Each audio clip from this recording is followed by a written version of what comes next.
যারা একটু নতুন তারা হচ্ছে এর পরের ঘন্টায় আসবেন, প্রথম ঘন্টায় আছেন এনারাই। সো আমি প্রথমে একটু বাবু ভাইয়ের কাছে যাই এবং বলি যে কেমন লাগছে আজকের অনুভূতিটা একটু শুনি। অসাধারণ রাসেল ভাই, কারণ আমি নিজেও কিন্তু একটা মানে অ্যাকচুয়ালি ধাঁধায় ছিলাম কি বেরোচ্ছে, মানে ক্লিয়ার করেনি। রাইট, পরে যখন শুনলাম তো মানে মানে ম্যাগনিফিসেন্ট লাগলো। আমি সেই ডাউনলোড করলাম অ্যাপসটা। আর আরেকটা জিনিস, দুপুর থেকে মনে হচ্ছিল যে বৃষ্টি হবে রাতে। হ্যাঁ, আমি তো খুব চাচ্ছিলাম, আমি সকালে বৃষ্টি কিন্তু খুশি হয়ে গেছি। আমি মানে দেখছিলাম যে ওয়েদার রিপোর্ট কি বলে, দেখলাম যে হ্যাঁ 3টার পর থেকে আবার বৃষ্টি হওয়ার সম্ভাবনা আছে। মানে আপনার রিপোর্টে তো দেখাচ্ছেই কয়দিন ধরে বৃষ্টি, কিন্তু এরকম বৃষ্টি কিন্তু হয় না। সেটাই আসার সাথে সাথে দেখলাম প্রচন্ড বৃষ্টি শুরু হলো। এবং সেকেন্ড ভালো লাগাটা হচ্ছে অ্যাপটা পেয়ে, এবং দেশে বিদেশে যারা আছে সবাই এখন ভূত এফএম লাইভ শুনতে পাবে। আমার তো হার্ট দিয়ে দিয়েছে একদম, মানে সত্যি এত মানে জিনিসটা আপনারা দেখলে বুঝতে পারবেন। অ্যাপের সাথে আপনারা পুরোপুরি রেডিও ফুর্তির যে চেহারা, সেই চেহারাটাও পেয়ে যাবেন। সেটাই মানে একটা মানে মানে নাইস একটা জিনিস হলো। রাইট, সেটাই। আমরা একটু আরফিন ভাইয়ের কাছে যাই। আরফিন ভাই, কি অবস্থা, কেমন লাগলো আজকে? আপনি তো দেখলেন, আপনি তো হঠাৎ করে, আপনি জানতেন না, আপনি আসার পরে জানলেন যে এই অবস্থা। থ্যাংক ইউ রাসেল ভাই। হাই লিসনার্স, সবচেয়ে চমৎকার অনুভূতিটা হচ্ছে এই অ্যাপস এর ফলে যারা রেডিও ফুর্তি রেগুলার শোনে, আপনি বলছিলেন কি কষ্ট করে আপনার শুনতে হয়েছে যখন দেশের বাইরে ছিলেন। এই অ্যাটাচমেন্ট নেওয়া, মেইলে রিসিভ করা, এই ব্যাপারগুলো এখন কমে গিয়ে সরাসরি লাইভ শুনতে পারা, মানে রেডিও ফুর্তি will be travelling with all over the world. Very true. এবং আমি জানাতে চাই যে মানে ভাবির আজকে জন্মদিন, জন্মদিন, এবং আজকে আপনি একটু আগেও বলছিলেন যখন আপনি দেশের বাইরে ছিলেন ভূত এফএম মিস করবেন না, উনি কোনো এপিসোড মিস করেন, উনি আপনাকে মেইল করে করে পাঠাতেন। এখনো সে মিস করে না, কোনো এপিসোডই মিস করে না। ইনফ্যাক্ট সেটা তার জন্যই আমার মানে ভূত এফএম এর সাথে এত বেশি অ্যাটাচমেন্ট থাকে। So I would like to take this opportunity to wish her as well. So happy birthday সেরা। হ্যাঁ, সেভাবে আপনাকে আরেকটা জিনিস জানিয়ে রাখি, সেটা হচ্ছে যে আপনার কষ্ট করে আর এখন আপনার মানে কষ্ট করে এই এপিসোড গুলো পাঠাতে হবে না, এবং আপনি কিন্তু পরবর্তীতে খবর নিতে পারবেন। আজকের ভূত এফএম শোনা হয়েছে তো লাইভ, কিন্তু যে প্রান্তেই আরফিন ভাই থাকুক না কেন, ভূত এফএম তার সঙ্গে থাকবে। সবকিছু আমার রিলেভেন্ট না আজকে। ওকে, আমরা ঘটনায় যাই, আমরা ঘটনায় চলে যাই। একটু ছোট ঘটনা শুনি, ছোট ঘটনা দিয়ে শুরু করি, তারপরে সবাই বলার পরে তারপর আমরা ধীরে ধীরে বড় ঘটনার দিকে যাবো। রাইট, ছোট একটা ঘটনা বলি। রিসেন্টলি আমার এক কলিগের কাছ থেকে শোনা, ধানমন্ডিতে একটা মসজিদ আছে, তাকওয়া মসজিদ, আমরা সবাই চিনি, আবাহনী মাঠ থেকে একদম কাছেই। তো তাকওয়া মসজিদের ঠিক পাশে দিয়ে যে রাস্তাটা চলে গেছে, এই রাস্তাটায় কিছু কিছু ঘটনা সব র্যান্ডম ঘটতো, রাত হলেই কিছু ঘটনা ঘটতো। তো মাঝখান দিয়ে আমি দেখেছি যে একটা সময় ওখানে র্যাবের পাহারা থাকতো, র্যাবের 2-3টা গাড়ি থাকতো। তো বুঝতে পারিনি কেন রাত হলেই 9টার পরই র্যাবের পাহারা থাকতো। তো আমার কলিগ সেদিন আমাকে বললেন যে ঘটনাটা আসলে কি, ওনার বাড়ি ওখানেই। তো মানে ওখানকার স্থানীয়রা কমপ্লেন করে, থানায় বেশ কয়েকবার কমপ্লেন করে, কিছু ঘটনা ঘটে রাত 10টা-11টার পরেই ওই জায়গায় কিছু ঘটনা ঘটে। তো আমার কলিগ একদিন রাত্রেবেলা উনি রাস্তা পার হয়ে রিক্সায় ওঠেন, তখন 11টার কিছু বেশি বাজে। তো রিক্সায় ওঠার পর রিক্সাওয়ালা এবং উনি যেতে থাকেন, কিছু দূর যাওয়ার পরেই আবার দেখেন যে রিক্সা ঠিক যেখান থেকে যাওয়া শুরু করেছিল ওখান থেকে আবার যাওয়া শুরু করে। আচ্ছা, এই ঘটনাটা 3 থেকে 4 বার ঘটে। প্রথমবার ওনার ধাক্কা লাগে, ওনার মনে হয় যে উনি হয়তো ভুল বুঝছেন বা ভুল হচ্ছে কোথাও একটা। দ্বিতীয়বার, তৃতীয়বার উনি ভয় পেয়ে যান। এই ঘটনাটা মানে বেশ কিছু দূর চলে যাওয়ার পর দেখেন রিক্সায় যেখান থেকে উঠেছিল ওখান থেকে আবার যাচ্ছেন। তো উনি রিক্সাওয়ালাকে তখন চিৎকার দিয়ে বলেন, আপনি রিক্সা থামান, আমি নেমে যাব। রিক্সাওয়ালা তখন চিৎকার দিয়ে ওনাকে রিপ্লাই দেয় যে মামা আমি কিছুই করতেছি না, রিক্সা নিজের মতো চলতেছে, আমি কিছুই করতেছি না। রিক্সাওয়ালার কোনো কন্ট্রোল নাই, এবং রিক্সাওয়ালা প্রচন্ড ভয় পেয়ে যায়। সে রিক্সা টার্ন করতে পারে না, ঘোরাতে পারে না, থামাতে পারে না। এই ঘটনাটা ঘটে। তারপরে আরেকজন আমাকে পরিচিত, সেও আমার ফ্রেন্ড, সে আমাকে জানায় যে ওই এলাকায় সে হাঁটতে যেত রাত্রেবেলা, তার অফিস করে এসে সে রাত্রেবেলা হাঁটতো, জগিং করতো। সে সবসময় হেভি মেটাল গান কানে হেডফোন দিয়ে ছেড়ে তারপর জগিং করতো। তো তাকওয়া মসজিদের ওখান থেকে এসে সে টার্ন করতো, আবার ফিরে যেত। ফিরে যাওয়ার সময় একদিন সে বুঝতে পারে যে তার ঠিক হেডফোনের ভিতরেই কেউ একজন তার সাথে কথা বলছে ফিস ফিস করে। এই ঘটনাটাও তার সাথে এরকম 2-3 দিন হয়।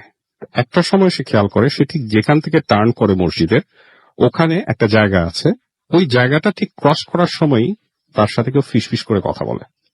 ওকে, এবং সে একদিন পরীক্ষা করার জন্য ওই জায়গাটা 3-4 বার ক্রস করে, জাস্ট বোঝার জন্য যে ঠিক ওই জায়গাটির পাওয়ারটা কনসেন্ট্রেট, এবং ওই জায়গাটাতেই সে যখন ক্রস করে সে দেখে যে এটা 3-4টা স্টেপের মধ্যে, সে বলে যে 3-4টা স্টেপের মধ্যে এটা কনসেন্ট্রেটেড। আমি যখনই ওই জায়গাটা ক্রস করি আমার হেডফোনে গান চলতে থাকে ঠিকই, কিন্তু আমি ফিস ফিস করে পরিষ্কার একটা গলার ভয়েস শুনতে পাই। তো তাকে বলি যে তুমি কি শুনতে পাও, সে ওটা বলতে পারে না, সে বলে যে কোনো পিকুলিয়ার কোন একটা সাউন্ড, কোন একটা আওয়াজ সে শুনতে পায়। তো এই ধরনের কিছু কথাবার্তা। তো এইটাই ছিল আর কি ধানমন্ডি তাকওয়া মসজিদের কাজ। এরপরে আমি দেখি যে একটা সময় র্যাবের পাহারা থাকে, 9টার পর থেকে ওখানে র্যাবের গাড়ি থাকে, এবং ওই এলাকায় যারা থাকে তারা মোটামুটি সবাই জানে যে ওই জায়গাটা কতটা ভয়ঙ্কর, ওকে আনটিল ভেরি রিসেন্টলি। ওকে, আমরা আবার আপনার কাছে ফিরে আসবো। এখন বাবু ভাইয়ের কাছে যাই আরেকটা ঘটনায়। এবং বাবু ভাই, আমরা ছোট ছোট ঘটনা দিয়ে আগে শুরু করব, তারপর আস্তে আস্তে বড় ঘটনায় যাব। শুনি আপনার ঘটনা।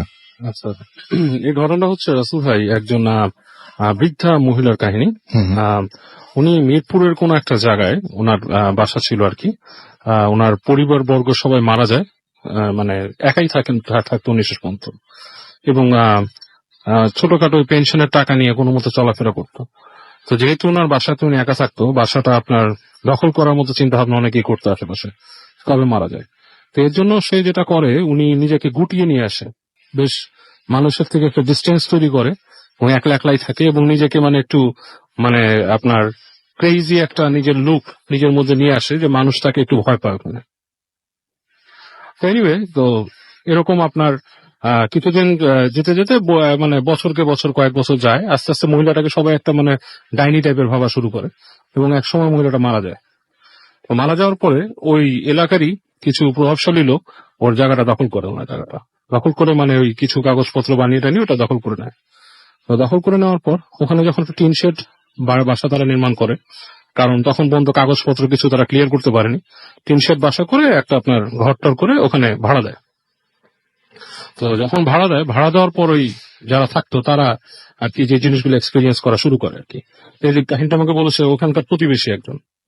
তো রাতের বেলা ওই যে বাসায় আপনার নতুন ভাড়াটি আসলো, তার মধ্যে একজন ঘুমিয়ে আছে রাতের বেলা।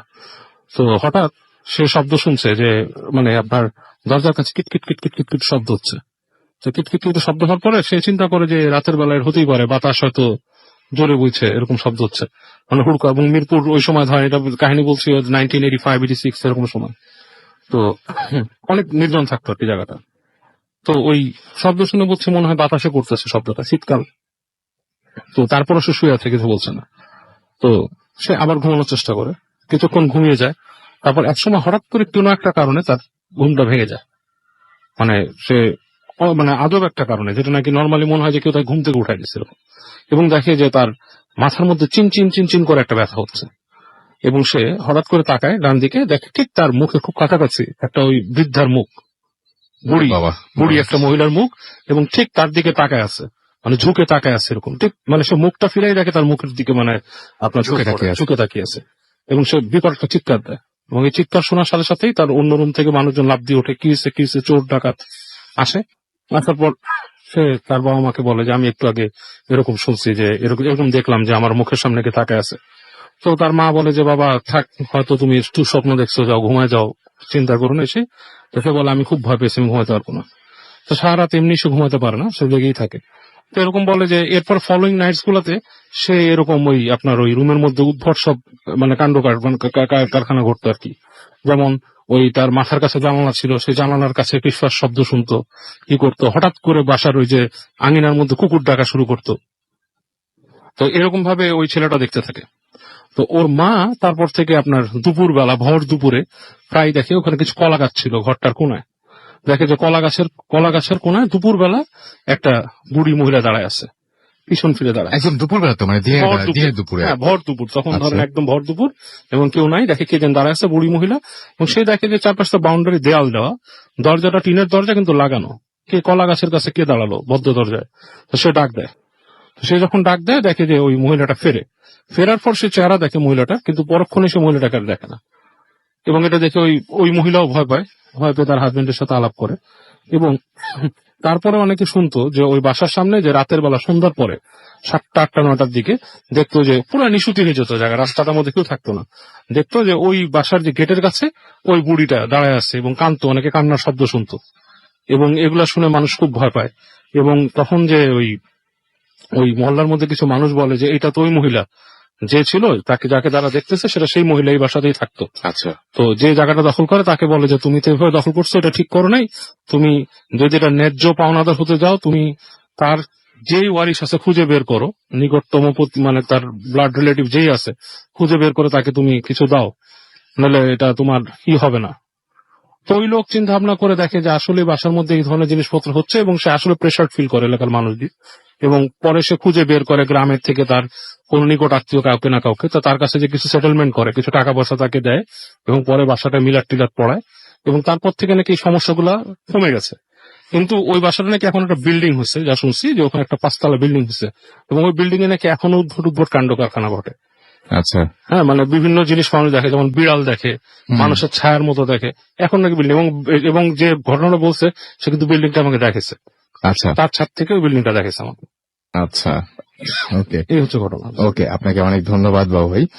আমরা আবারও ফিরে আসবো আরফিন ভাইয়ের কাছে, তবে তার আগে কিছু SMS পড়ি। আচ্ছা, একটা জিনিস আমার SMS দেখে মাঝে মাঝে মনে হচ্ছে যে অনেকে হয়তো একটু ভুল বুঝছেন না। ব্যাপারটা হচ্ছে যে মানে অনেকে বলছেন যে বাহ, এখন একটা নতুন সিস্টেম, এই নতুন সিস্টেমটা অনেক বেশি ভালো। নতুন সিস্টেমের সাথে কিন্তু পুরোনো সিস্টেমটাও আছে। ঠিক যেভাবে ভূত FM শুনতেন, ঠিক যেভাবে রেডিও ফুর্তি শুনতেন, সেভাবে কিন্তু শুনতে পারবেন, সেটা নিয়ে কোনো সমস্যা নেই। এবং সমস্ত বিশ্বে যারা যেখানে ফ্রিকোয়েন্সি পান না আপনারা, সেখান থেকে আপনি অ্যাপ ইউজ করে শুনতে পারবেন। দুটোই এখন পাশাপাশি চললো, বরং বলতে পারেন এটা নতুন একটা এডিশন হলো আর কি। আচ্ছা, আমাকে অনেকেই প্রশংসা করছেন, দীপ লিখছেন নাইস, মেহেদি হাসান আমাকে SMS করেছেন, তিনি বলছেন ভালো লাগছে, রাফা লিখেছেন yes I got the app, বাবা কংগ্রেচুলেশন। আমাকে এছাড়াও লিখেছেন যে আচ্ছা ছোট বাবু, তিনি লিখেছেন যে তিনি অ্যাপটা পেয়ে গেছেন, ডাউনলোড করে ফেলেছেন। অজিত ঢাকা থেকে আমাদের লিখেছেন যে কালকে এক্সাম, তারপরে শুনছি আপনার এক্সাম খারাপ হলে কিন্তু ভাই আমরা কোনোভাবে দায়ী না। আমাদেরকে আনিকা লিখেছেন ফ্রম ময়মনসিংহ যে আমি ভূত এফএমে অনেকদিন পর জয়েন করলাম, ওয়েলকাম ব্যাক, আশা করছি এখন থেকে রেগুলার আপনাকে পেয়ে যাবো। জিসান এবং অশ্রু তারা দুজন আমাদের সাথে জয়েন করেছেন। হৃদয় আমাদের SMS করেছেন, হৃদয়, তোতা, শাকিল, মুক্তা কাছ থেকে তারা সবাই আমাদের SMS করেছেন। খুলনা থেকে আমাদের আনোয়ার এবং আফরিন SMS করেছেন, এবং যে স্টোরিটা শুনলেন এখন এই মাত্র সেই স্টোরিটা তিনি প্রশংসা করেছেন। নাবিলা খান আমাদের SMS করেছেন শান্তিনগর থেকে, এবং তিনি বললেন যে তিনি বলছেন যে তার SMS কেন পড়া হয় না, এই কারণে এটা আপনার প্রথম SMS আমরা দেখতে পাচ্ছি। এই যে নাম্বার থেকে SMS করছে সেই নাম্বার থেকে একটি মাত্র SMS এসছে। মিজান এবং পলি আমাদের SMS করেছেন। তবে হ্যাঁ, একটা সত্যি কথা, আমরা কিন্তু আবার এত ভালো না, মানে অনেক সময় আমাদের মিস হয়ে যায় অনেক SMS। আপনারা অনেকগুলো SMS পাঠানোর পরে তারপর আমরা হয়তো আমাদের চোখে পড়ে বা মিস করে অনেক কিছু, আমরা আমাদেরও ঝামেলা আছে অনেক। আমাদেরকে পিয়াসা মুন্সিগঞ্জ থেকে SMS করেছেন, এবং তিনি বলেছেন যে ভাই জিমেইলে কি ঘটনা পাঠানো যাবে? আপনার জিমেইল হোক বা যে কোনো ইমেল অ্যাকাউন্টে থাকুক না কেন, আপনার কোনো সমস্যা নেই, আপনি সেখান থেকে পাঠাতে পারবেন। যে অ্যাড্রেস দিয়েছি ভূতfm@radiofurti.fm, সেখানে আপনি ডেফিনেটলি পাঠাতে পারবেন। অ্যাপ SMS বহু জায়গায় এরকম অ্যাপ দেখছি, যারা অ্যাপ পাচ্ছেন তারা জানাচ্ছেন। শুভ রংপুর থেকে আমাদের SMS করছেন, সিদ্দিক আমাদের SMS করছেন জুরাইন থেকে, আমাদেরকে SMS করেছেন দেখতে পাচ্ছি। নাফিস এবং মিম লিখেছেন ওয়েলকাম ব্যাক আরফিন ভাই, এতদিন কোথায় ছিলেন? এছাড়া আমাদেরকে দেখতে পাচ্ছি, হ্যাঁ অ্যাপের গুলো মাঝে মাঝে হারিয়ে যাচ্ছে, সেইগুলো আমি একটু দেখতে চাই। আমাদেরকে এছাড়াও দেখতে পাচ্ছি যে এছাড়াও সাহিব SMS করেছেন আমাদেরকে দেখতে পাচ্ছি। আচ্ছা, তিনি বলছেন আচ্ছা আমাদেরকে সিয়াম রাজবাড়ি থেকে লিখছেন, তার SMS তিনি অ্যাপটা ডাউনলোড করছিলেন, সেই মুহূর্তে মোবাইলের চার্জ শেষ হয়ে গেছে। ওকে, আমাদেরকে লিখেছেন। এছাড়াও দেখতে পাচ্ছি হৃদয় SMS করেছেন আমাদেরকে।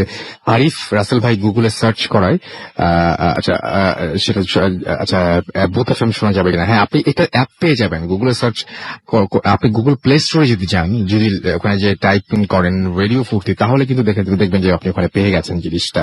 এবং আমি দেখতে পাচ্ছি অনেকেই আমাদের এখানে এই অ্যাপ নিয়ে লিখছেন, অ্যাপের গুলো। আচ্ছা, অ্যাপটি চালাতে কি ইন্টারনেটের প্রয়োজন হবে? হ্যাঁ, একটা জাস্ট একটা কানেক্টিভিটি, ইন্টারনেটের ডেটা কানেক্টিভিটি থাকলেই হবে।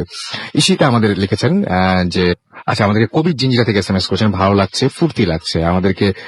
এছাড়াও দেখতে পাচ্ছি আরো অনেকেই লিখেছেন।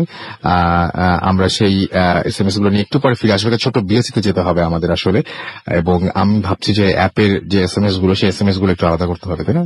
এবং দেখতে হবে যে কে কে অ্যাপ ডাউনলোড করছেন, এবং আপনারা যদি SMS পাঠাতে চান কে কে অ্যাপ ডাউনলোড করেন সেই বিষয়ে যদি আমাদের জানাতে চান, তাহলে মোবাইলের মেসেজ আপনারা সেখানে গিয়ে টাইপ করুন ফুর্তি, FORTI ফুর্তি, স্পেস দিয়ে লিখুন আপনার নাম, স্পেস দিয়ে আপনার মেসেজ পাঠিয়ে দিন 9840 নাম্বারে। আর যারা আমাদের সাথে ফেসবুকে কানেক্টেড থাকতে চান এবং ফেসবুকে জানতে চান আপনি ডাউনলোড করেছেন ফুর্তি অ্যাপ, আপনি ফেসবুকে গেলে কিন্তু ফুর্তি অ্যাপ নামে একটা ট্যাবই পাবেন, সেখানে ডাউনলোড করে সেখানে ক্লিক করলেই আপনি পেয়ে যাবেন সমস্ত নিয়মকানুন। সেখান থেকে কিন্তু আপনি চাইলে অ্যাপটা ডাউনলোড করেন জেনে নিতে পারেন, অ্যাপটা ডাউনলোড করে ফেলতে পারেন। চলুন www.facebook.com/radio.furti, এখানে আমাদের পোস্ট রয়েছে, সেই পোস্টে গিয়ে আপনারা লাইক দিন, কমেন্ট করুন, কোনো সমস্যা নেই। আমরা ফিরে আসছি ফেসবুকের সমস্ত যে সমস্ত আপনাদের কমেন্ট গুলো আছে সেগুলো নিয়ে। আপাতত একটা ছোট্ট বিরতি নিচ্ছি, বিরতির পর আবার ফিরে আসছি, কোথাও যাবেন না, স্টে টিউনড ফর রেডিও ফুর্তি এন্ড ডোন্ট স্টপ দ্য ফুর্তি। Bhoot FM, the night once alive.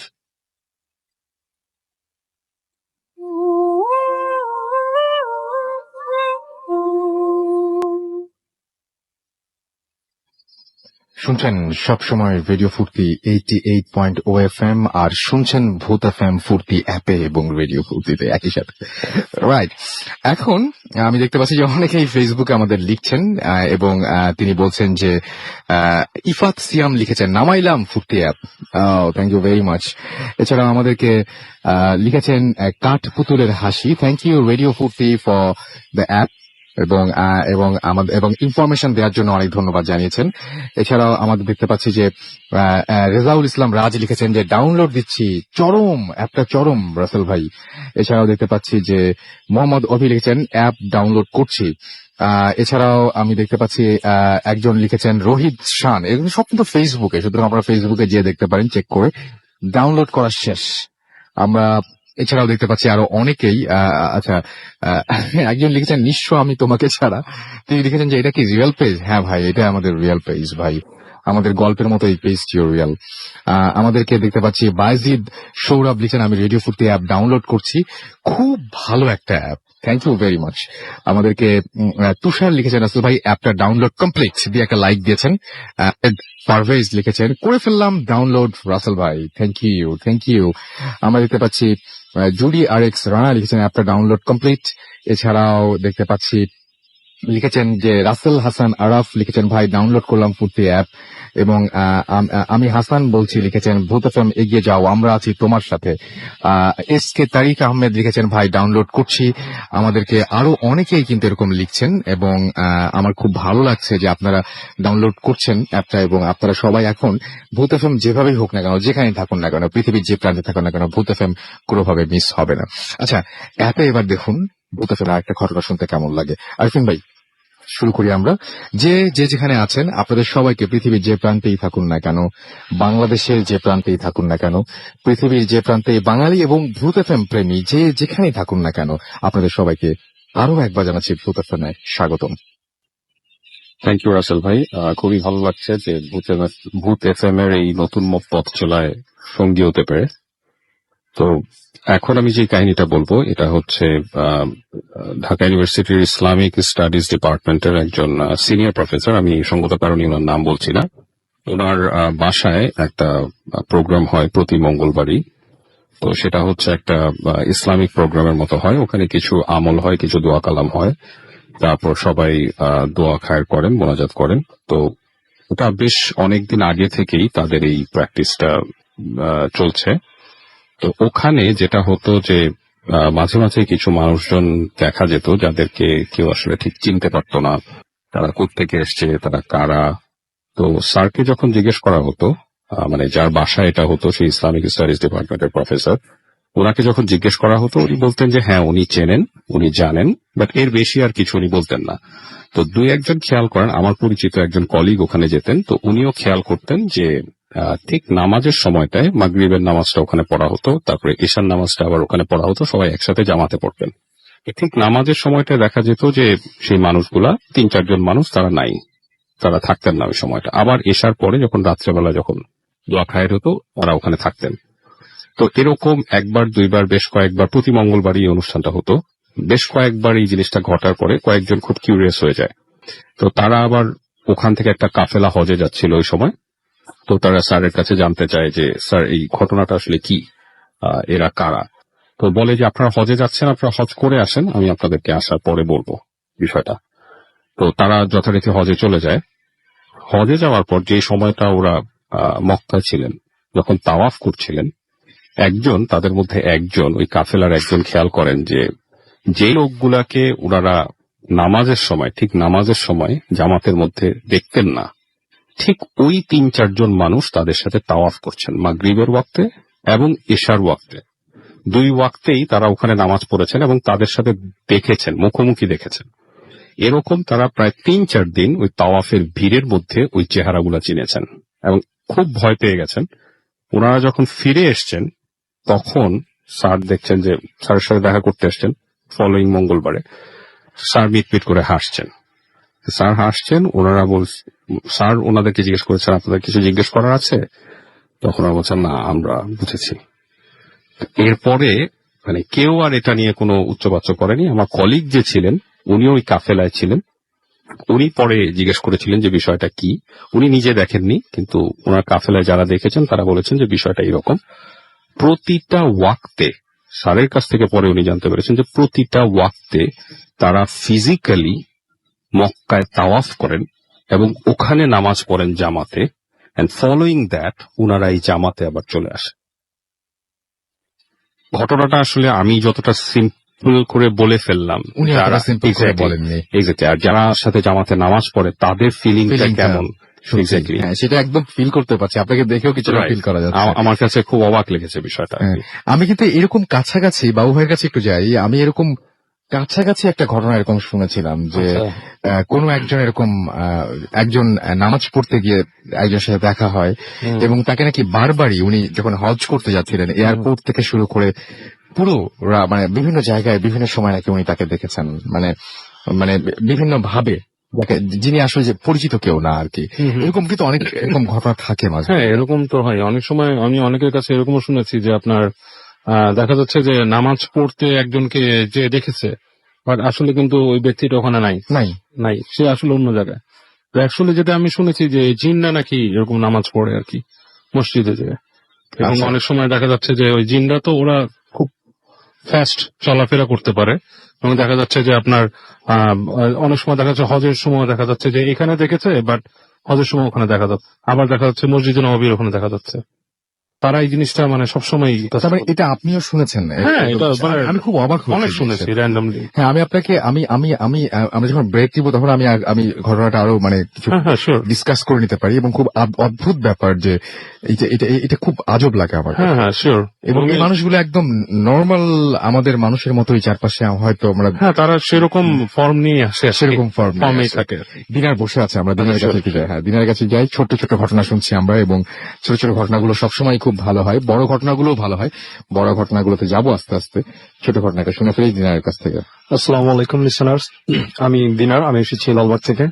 Rasel ভাই, আমি যেমন লাস্ট উইকে এসে লালবাগের শেখ সাহেব বাজারে একটি হন্টেড এলাকা সম্পর্কে কিছু ঘটনা বলেছিলাম, আজকে ঠিক ওইরকমই একটা ঘটনা বলবো, কিন্তু এটা হচ্ছে কামরাঙ্গীরচরের জান্নাতবাগ নামক একটি জায়গার ঘটনা। তো ঘটনাটি আমি শুনি মিজান ভাইয়ের মুখ থেকে। তো মিজান ভাইয়ের মুখ থেকে শোনার পর আমি আমার ফ্রেন্ড বাপ্পিকে নিয়ে এবং মিজান ভাইকে নিয়ে সে এলাকা যাই, কামরাঙ্গীরচরের জান্নাতবাগ। তো সেখানে যাদের সাথে ঘটনাটা ঘটে তাদের নাম হচ্ছে অলি এবং আনোয়ার। তো আমি সরাসরি আসলে তাদের ঘটনা চলে যাই। এটা রাসেল ভাই আজ থেকে 20 বছর বা 22 বছর আগের একটি ঘটনা। এখন কামরাঙ্গীরচর যেমন দেখতে ঠিক তখন তেমনটা ডেভেলপ ছিল না, তখন সেখানে বসবাড়ি বলতে খুব কমই ছিল।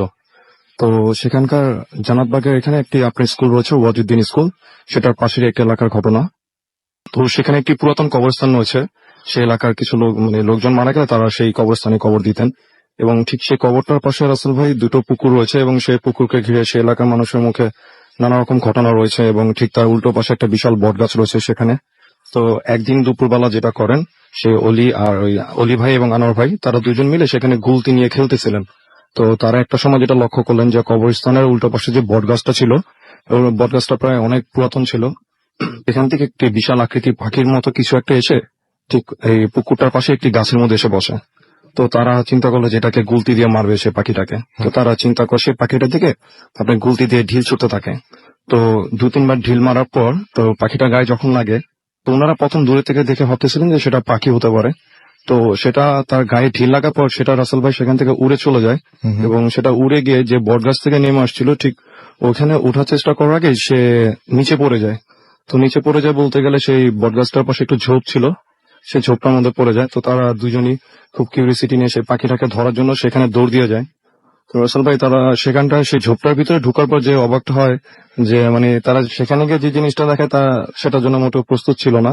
তারা দেখে যে রাসেল ভাই খুব বিভৎস একটা চেহারা, কোন একটি জন্তু, তারা যেটা বলে যে জন্তু বলা যায় না ঠিক, মানে অদ্ভুত কিছু একটা তারা দেখে এবং সেটা গা ভর্তি লোম ছিল এবং সেটা খুব তীক্ষ্ণ দৃষ্টিতে তাদের দুজনের দিকে তাকিয়েছিল। তো এরপর তাদের আর দুজনেরই কোনো কিছু মনে ছিল না। তো ওই অলিভার যখন সেন্স ফিরে তখন উনি রাতের বেলা উনি বাসায়, তো ওনাকে বাসার লোকজন গিয়ে সেই ঝোপ থেকে নিয়ে আসে অনেক খোঁজাখুঁজি করার পর। তো তার মুখ থেকে যখন তার এই ঘটনাটি শুনে, তো আনোয়ার ভাইয়ের আম্মা একটা কথা বলে, আসল ভাই এগুলো আমি ওনাদের বাসায় গিয়ে সবার মুখে শুনি ঘটনাগুলো। তো আনোয়ার ভাইয়ের আম্মা যেটা বলে যে ওই সময় ওনারা এই জিনিসটা ওইখানকার আরো অনেকে দেখে যে আপনার এরকম একটা জিনিস সে এলাকার অনেকেই দেখে যে, এবং তারা একটা জিনিস বিলিভ করতো যে আপনার যখন কারো বেবি হতো সেখানে, তো তখন তারা 40 দিন পর্যন্ত সেই বেবিটাকে মানে কেউ না কেউ 24 আওয়ার মানে জেগে থেকে সেই বেবিটাকে পাহারা দিয়ে রাখতো। কারণ ওইখানকার একটা ফ্যামিলির একটা বেবিকে এরকম একটা কিছু সে নিয়ে যায়, এটা ওই এলাকার মুরব্বীদের মুখ থেকে আমি শুনি নিজে গিয়ে। তো তারা যেটা বলে যে তখন ওই বেবিটার দেহের কিছু অংশ আপনার সেই বটগাছটার পাশে পাওয়া যায়, এবং ওই বটগাছটার পাশেই ছিল রাসেল ভাই আনোয়ার ভাইদের বাসা। তো আনোয়ার ভাই আম্মু আমাকে যেটা বলে যে ওই বটগাছের ওইখানে তারা প্রায় মাঝে মধ্যেই যে রাতের বেলা দেখতে পেতেন যে শাড়ি পরা কোন একজন মানুষ সেখানে এসে সেই বটগাছটার নিচে ঝাড়ু দিচ্ছে, এবং সেখান থেকে ঝাড়ু দিতে দিতে ওনাদের বাসা পর্যন্ত এসে ওনাদের বাসার উঠান পর্যন্ত ঝাড়ু দিয়ে যাচ্ছে। তো প্রথম ওনার আম্মু ভাবেন হয়তো বা বাসার কেউ হবে। তো পরে উনি সকালবেলা উঠে জানতে পারেন যে আসলে সেখানে বাসার কেউ ছিল না।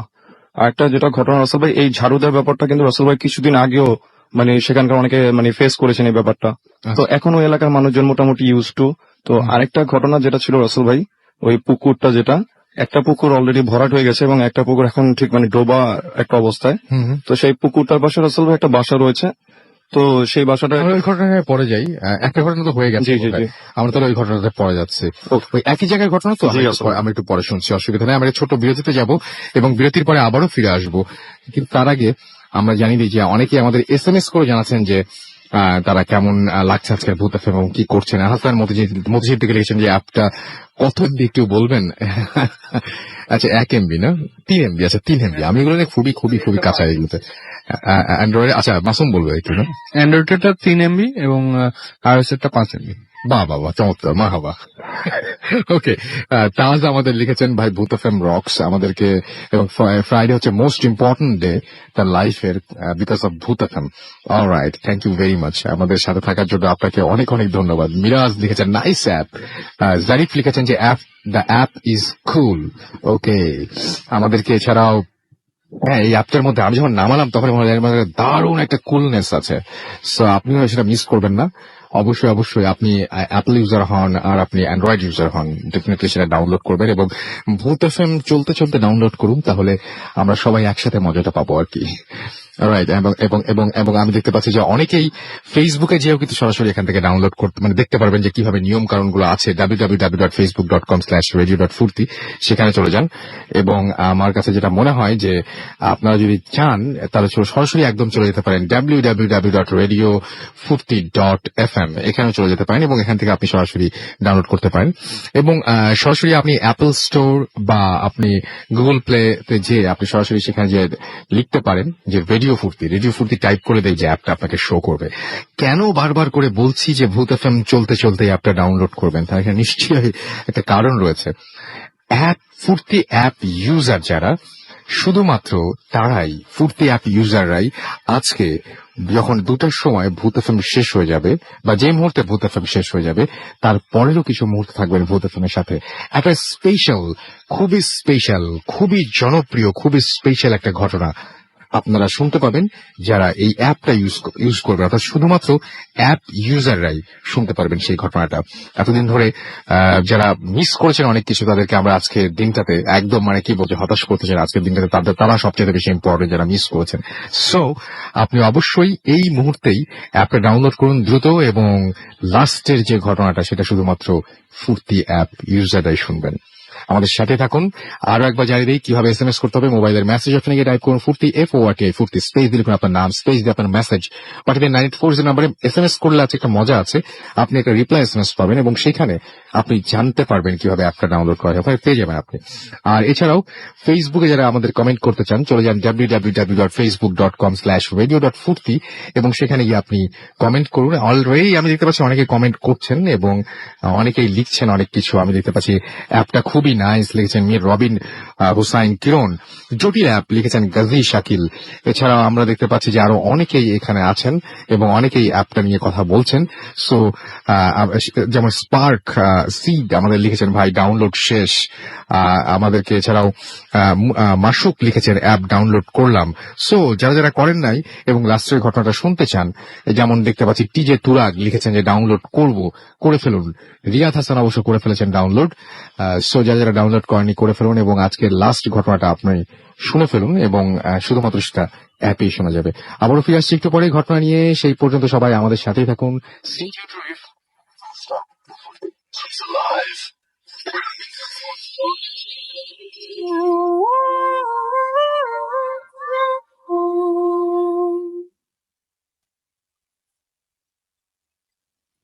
ঘড়িতে সময় রাত 12:47। আমরা কিন্তু খবর পাচ্ছি যে আপনারা ডাউনলোড করছেন অ্যাপস এবং আপনাদেরকে অনেক অনেক ধন্যবাদ। আসলে আমার মানে শুধুমাত্র ভূত FM এর প্রতি আপনারা যে ভালোবাসা দেখাচ্ছেন, রেডিও ফুর্তির প্রতি আপনারা যে ভালোবাসাটা দেখাচ্ছেন সেটা আসলে অমূল্য আমাদের কাছে, অমূল্য। এবং আমরা সেই ভালোবাসা ধরে রাখতে চাই, আমাদের দায়িত্ব আসলে বহুগুণ বাড়িয়ে দিচ্ছেন আপনারা প্রতিনিয়ত।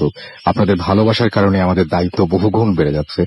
আমরা জানি যে আপনারা আমাদেরকে অনেক ভালোবাসেন, কিন্তু আমাদের এটাও সত্যি যে আমরা আরো মানে প্রতিনিয়ত আরো বেশি আপনাদের ভালোবাসা অর্জন করতে আমরা রেগুলার চেষ্টা করবো ইনশাল্লাহ, সে বিষয়ে কথা দিচ্ছি। আমরা আবারও বাবু ভাইয়ের কাছে যাচ্ছি। বাবু ভাই, হ্যাঁ নেক্সট ঘটনাটা আমরা শুনে ফেলি। আচ্ছা, নেক্সট ঘটনা হচ্ছে আপনার ময়মনসিং এর ঘটনা। এখানে আপনার জাইনুদ্দিন নামে একজন এই কাহিনীটা পাঠিয়েছেন। তো ঘটনা শুরু করি। জি প্লিজ। আচ্ছা, এই জাইনুদ্দিন সাহেব উনি থাকতেন ময়মনসিং সদরে আর কি, মেন সিটিতে থাকতেন। আচ্ছা। তো একটা সময় ওনার আর কি ওখানকার ওই মানে একটু গ্রাম এলাকা যেটা, সেখানে যাওয়া পড়ে ওনার এক রিলেটিভের বাসায়। তো উনি ওখান থেকে রওনা দেন, শহর থেকে রওনা দিয়ে মোটামুটি উনি তখন দুপুরের পরে আর কি রওনা দেন ওই সময়টা। এবং ওই যে জায়গায় উনি যাবেন সেখানে সন্ধ্যার পরে আপনার সাধারণত বাস চলাচল বন্ধ হয়ে যায় কাছাকাছি। আচ্ছা। তো উনি সন্ধ্যার পর ওই জায়গায় পৌঁছানোর পর বাস যথারীতি বাস থেকে নেমে ওটাই ছিল শেষ বাস এবং পরবর্তীতে কোনো আপনার বাস নেই। তো দেখছেন যে আশেপাশের দোকানপাট মানে সব বন্ধ হয়ে গেছে। তো উনি একটা ছোট হোটেলের মতো পান, যেটা মানে ঝাপনামায় ফেলছে একটা, সে ওখানে উনি খাওয়া দাওয়া করেন, করে একটা আপনার মিঠাই টাইপের একটা মানে মিষ্টি টাইপের ওখান থেকে কিনে উনি রওনা দেন। তো রওনা দিয়ে উনি হাঁটছেন। ওনার পথটা ছিল এরকম, ওনাকে অনেক দূর হাঁটতে হবে। হেঁটে যাওয়ার পর একটা জায়গায় একটা খালের মতো আছে, ওটা নৌকা দিয়ে পার হতে হবে, তারপর ওনাকে আবার হাঁটতে হবে অনেক দূর। তো উনি হেঁটে যাচ্ছেন। তো সাধারণত উনি খুব একটা ভয় পান না এবং উনি যেটা বলেছিলেন যে ময়মনসিং শহরটা নাকি বেশ ডেন্সড, ঘন একটা শহর। সেখানে মানে গ্রামের পরিবেশটা খুব কম, মানে অনেক বিল্ডিং বসত বাড়ি আর কি আশেপাশে, মানে শহর মানে অনেকটা দেখা যাচ্ছে যে আপনার পুরান ঢাকার মতো লাগে এরকম। আমি গিয়েছিলাম একবার, হ্যাঁ অনেকটা এরকমই। বলছিলাম ওর জন্য বললো যে আমার কাছে যেহেতু শহরের এনভায়রনমেন্টে আমি থাকি, আমার কাছে এই গ্রামের এনভায়রনমেন্টটা বেশ ভালো লাগা শুরু করলো। মানে বেশ আপনার গ্রাম্য টাইপের এনভায়রনমেন্ট, গাছপালা এবং কিছুটা গা ছমছম করা শুরু করলো। কারণ তখন নাকি আপনার আকাশে চাপটাপ ছিল না, বেশ অন্ধকার ঘুরঘুরটি। তো যাচ্ছে মূল শহর থেকে অনেকটা দূরে ছিল, বেশ দূরে চলে, মূল শহর থেকে অনেক দূরে, যে ওখানে সন্ধ্যার পর থেকে আর বাস চলে না। আচ্ছা। এবং বাস আসেও না যায়ও না আর কি, এরকম একটা অবস্থা। এবং দোকানপাটও বন্ধ হয়ে গেছে বাস স্ট্যান্ডে, ওই যে একটা হোটেল খোলা ছিল। তো এরকম অবস্থা উনি হেঁটে যাচ্ছেন। তো হঠাৎ করে দেখলো যে আকাশ আপনার ভারী হয়ে আসছে, আকাশে মানে মেঘ গুড় করতেছে এবং হালকা হালকা বৃষ্টি, ইলশে গুড়ি বৃষ্টি পড়া শুরু করছে। তো উনি হেঁটে যাচ্ছে রাস্তা দিয়ে, যেতে যেতে একটা পর্যায়ে উনি যখন যাচ্ছে তো দেখলো যে দুই পাশে হচ্ছে ক্ষেত, মানে আপনার ধান ক্ষেত টাইপের, ধান ক্ষেত বা কোনো ক্ষেত আর কি, উনি স্পেসিফিকলি বলেনি, দুই পাশে ক্ষেত। এবং ক্ষেতের ওই পাশে পানির পাশে মানে কিছু এক উবু হয়ে বসে আছে, মানুষের আকৃতি, মনে হচ্ছে যে মানুষ, বাট উবু হয়ে বসে আছে, মানে উপর হয়ে যদি কোনো মানুষ বসে থাকে। তো উনি ভাবে যে এটা কে, এটা কি কোনো মানুষ এত রাত্রে এখানে, এবং মেঘ ডাকতেছে, এবং উনি নিজে অবাক হয়েছে যে আমি তো যেতে পারবো না কোথাও, কারণ ঝমঝম করে বৃষ্টি নামলে পুরো ভিজতে হবে, কোনো উপায় নেই কোথাও যাওয়ার। তো উনি চিন্তা ভাবনা করে এবং মানুষটাকে বোঝা যাচ্ছে না, অন্ধকারে মনে হচ্ছে যে আপনার একটা কালো অবয়ব শুধু। তো উনি এক পর্যায়ে ডাক দেয়, গলা ছিল উনি ডাক দিয়েছে যে এই কে ওখানে কে। হ্যাঁ, তো এটার কোনো মানে ওনার অ্যান্সার নাই এবং উনি হেঁটে যাচ্ছে। তো উনি হাঁটতেছে, উনি রাস্তা থেকে সরে নাই। হুম। তো এক পর্যায়ে দ্বিতীয় পর্যায়ে উনি যে দেখে লোকটা নাই ওখানে, এবং আরো সামনে যে দেখে আবার মানে ওনার থেকে প্রায় ধরেন কয়েকশো ফিট দূরে আবারও দেখছে খালের পাড়ে ওই লোকটাই বসা, এই একই লোক। একই লোক, মানে লোক বা একই অবয়ব। হ্যাঁ, তো আচ্ছা। উনি তখন ওনার কাছে জিনিসটা বেশ মানে ফিশি লাগছে, যেহেতু বাংলাদেশের মানুষ কিন্তু ভূত প্রেত সম্বন্ধে সবাই মোটামুটি ওয়াকিফাল, হুম। এবং যাদের ভেতরে আপনার যারা দেখবেন যে কঠোর নাস্তিক, তারাও অনেক সময় অন্ধকার রাস্তায় হাঁটতে যে ভয় পায়, যদিও তারা বলে কিছুই নেই। তো উনি মানে বেশ একটু মানে ভয় পায়, উনি যে জিনিসটা কি, এটা কি কোনো ভূত প্রেত টাইপের কিছু নাকি।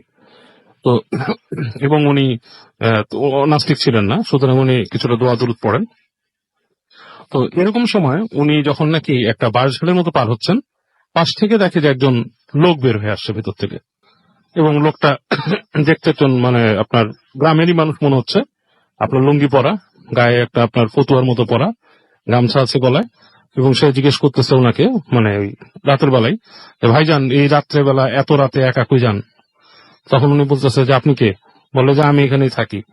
কই যান আপনি। বলে যে আমি বাসায় যাচ্ছি, মানে আমার অমুকের বাড়িতে যাচ্ছি, এরকম রাস্তা চিনেন।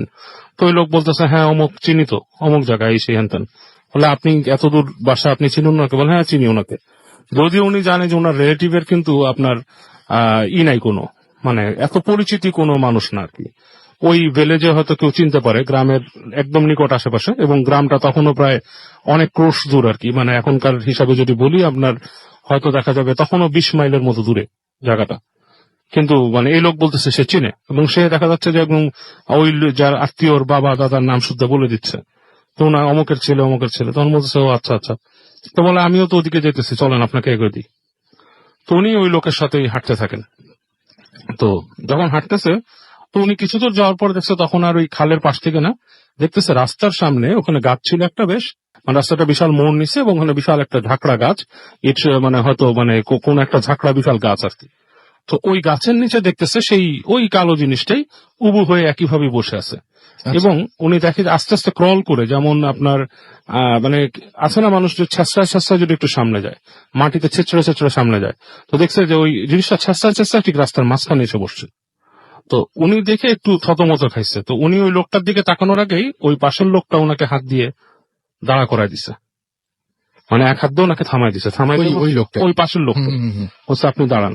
তো বলছে কেন। বলে আপনি দাঁড়ান। দাঁড়াইতে বলে ওই লোকটা ওনাকে রেখে সামনের দিকে হেঁটে গেছে, এবং ওই লোকটা যখন সামনে গেছে তখন দেখে যে ওই জিনিসটা খুব দ্রুত, মানে জাস্ট লাইক আপনার একটা বিড়াল যেরকম দৌড় দেয়, ঠিক জাস্ট লাইক দৌড় দিয়ে সে ঝোপের মধ্যে চলে গেল, হুম। এবং মানে ওইটার কোনো হদিস নেই। তারপর ওই লোকটা ওখান থেকে ওনাকে হাত দিয়ে ডাকলো, উনি আবার ওই ডিস্টেন্সটা অতিক্রম করলো, তারপর দুজনে হাঁটতেছে, এবং হাঁটতেছে ওনারা দুইজন অনেক দূর যাচ্ছে, এবং দেখে যে একসময় উনি ফিল করতেছে যে ওনার পাশের যে এই যে আপনার গাছপালাগুলো আছে, এগুলোর মধ্যে সরসর করে কি জানি যাচ্ছে, সরসর করে কি জানি যাচ্ছে, এবং উনি ওই ফিল করে যে মনে হচ্ছে কোনো কিছু লিভিং কিছু একটা ওখান দিয়ে আপনার পাস করতেছে ওনার পাশ দিয়ে, এবং উনি কিন্তু ভয় ওনার গায়ের লোম দাঁড়ায় যাচ্ছে, তো মানে he started to get scared, এবং হালকা বৃষ্টি পড়তেছে এই সময়। তো ওনার এর মধ্যে উনি ভয়ও পাচ্ছে এবং ঘামও বেরোচ্ছে ওনার। তো পাশের লোকটা ওনাকে বলে তখন যে আপনি কি ভয় পাচ্ছেন। তখন উনি বলে যে হ্যাঁ ভয় তো পাচ্ছি, এটা কি ঘটতেছে, এই যে আশেপাশে যে আসে সামনেও দেখছি, এটা কি, আপনারা কি গ্রামে এরকম প্রায় দেখেন। তখন বলছে ভয় পাবেন না, আমি আছি আপনার সাথে। তা আপনি থাকলে কি, আপনি থাকলে আমি ভয় পাবো না, আপনি কি, আপনিও তো মানুষ আমার মতো। মানে আমি মানুষ, আপনি কেমনে জানলেন। খুবই ভালো কোশ্চেন। হ্যাঁ, এবং এটা বলার সাথে সাথে নাকি ওনার পুরা শরীরের মানে বলছে ঘাড়ের লোম পর্যন্ত ওনার দাঁড়ায় গেছে আর কি, মানে হেভি গুজবাম্প হয়েছে ওনার একটা। তখন নাকি উনি বলতে আপনি কি বলতে চাচ্ছেন, আপনি আমার সাথে মস্কারি করেন। বলে আমি আপনার সাথে মস্কারি করি না, আপনি চলেন, আপনাকে খাল পার করে দিয়ে আসবো, আপনি আমার সাথে চলেন। তারপর লোকটা যেটা করে ওনাকে সাথে সাথে যায়, এবং উনি প্রচন্ড ভয় পেতে থাকে লোকটাকে। লোকটা ওনার সাথে একটু পরে যায়, বলে কি ভাই ভয় পেন না, ভয় পেন না, আপনাকে ভয় দেখানোর জন্য আমি আসিনি, আপনাকে আমি খাল পার করে দিতে আসছি। তো লোকটা ওনাকে হাঁটায় হাঁটায় নিয়ে যায় খালের কাছে। খালের কাছে ওই রাতে কোনো নৌকা নাই। তখন লোকটা দাঁড়ায় তাকে বলতেছে যে এই খালটা যদি আপনি পার না হন, আমি যদি না থাকি, আপনি কেমনে পার হবেন, এখানে কিন্তু কোনো মাঝি নেই। তখন সে বলছে আমি কিভাবে পার হবো, আসলে কিভাবে পার হবো, আপনি দাঁড়ান। তারপর দেখলো যে ওই লোকটা হেঁটে চলে গেল ওই সাইডে, যখন বাঁকের ওই পাশ থেকে সে হাত দিয়ে দড়ি টেনে একটা ছোট ডিঙি নৌকা নিয়ে আসছে, টেনে টেনে নিয়ে আসছে পানি দিয়ে। এনে ওনাকে বললো যে আপনি ডিঙি নৌকা উঠেন, আপনি এটা বেয়ে নদী পার হবেন, আমি এই পাশে দাঁড়ায় আছি। তো বলে কেন আপনি উঠবেন না, আপনি যাবেন না? আমি পানি পার হইতে পারি না, আমার পানি পার হওয়ার ক্ষমতা নেই। আপনি পানি পার হন, বাট আমি এখানে আছি। আপনার এখানে কিছু আজে বাজে জিনিস আছে, সে যদি আপনাকে ক্ষতি না করে এর জন্য আমি এখানে দাঁড়ায় আছি, আপনি যান। তো ভয় পায় এবং ভয় পায় উনি নৌকায় উঠে, কিন্তু ওনার আর গতি নেই কোনো। করানো নাই না। এই জায়গায়, হ্যাঁ। এবং এর মধ্যে নাকি হ্যাভি রেইনফল, বৃষ্টি পড়া শুরু হয়েছে, পানিতে বৃষ্টি পড়তেছে, মানে খুব বেশ ভয়ঙ্কর অবস্থা, মেঘ ডাকতেছে, বজ্রপাত পড়তেছে। তো উনি তখন ওই নৌকা নিয়ে উনি বাওয়া শুরু করে, এবং বেয়ে বেয়ে যখন নদীর মধ্যে যাচ্ছে, উনি যেটা আশ্চর্য জিনিস দেখে, যতবার বাজ পড়তেছে, আলো পড়তেছে, উনি পাশের লোকটাকে দেখতেছে না, নাই কেউ নাই। এবং যতবার বাজ শেষ হচ্ছে ওই লোকটা ওখানে দাঁড়ানো, এবং লোকটা চেহারা উনি বসে অতি প্রাকৃত কিছুই না, সাধারণ একজন মানুষ। মোচ আছে যতবার, উনি নর্মালি তাকে খেয়াল করছে, তার মোচ আছে, অন্ধকারে এটা বুঝতেছে উনি। রাস্তার ওই পারে উনি গেছে, নৌকাটা রাখছে, রেখে উনি হাত দেখাইছে, ওই লোকটা ওই পাশ থেকে হাত দেখায়, তারপর উনি চলে গেছে, আর দেখতেছে না লোকটা। তারপর উনি হেঁটে হেঁটে একসময় ওই আত্মীয়র বাসা পৌঁছায়, এবং ওনার রাতের বেলা খুব জ্বর আসে। পরদিন উনি ওখানে থেকে গোসল টোসল করে এবং দোয়া পড়ে। তো ওনাকে ওই গ্রামের মানুষরা বলে যে আপনি বেঁচে গেছেন, ওখানে কোনো ভালো দিন ছিল ওই এলাকায় যে নাকি আপনাকে সাহায্য করছে।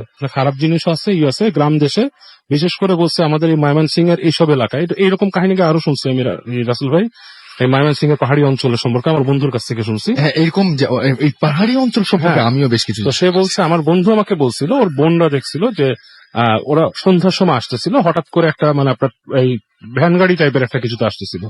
তো ভ্যান গাড়িওয়ালা দাঁড়ায় গেছে, দাঁড়ায় যে দেখে বিশাল বিশাল পাহাড়ের মতো কোনো কিছু মুভ করে এই পাশ থেকে রাস্তার ওই পারে গেল।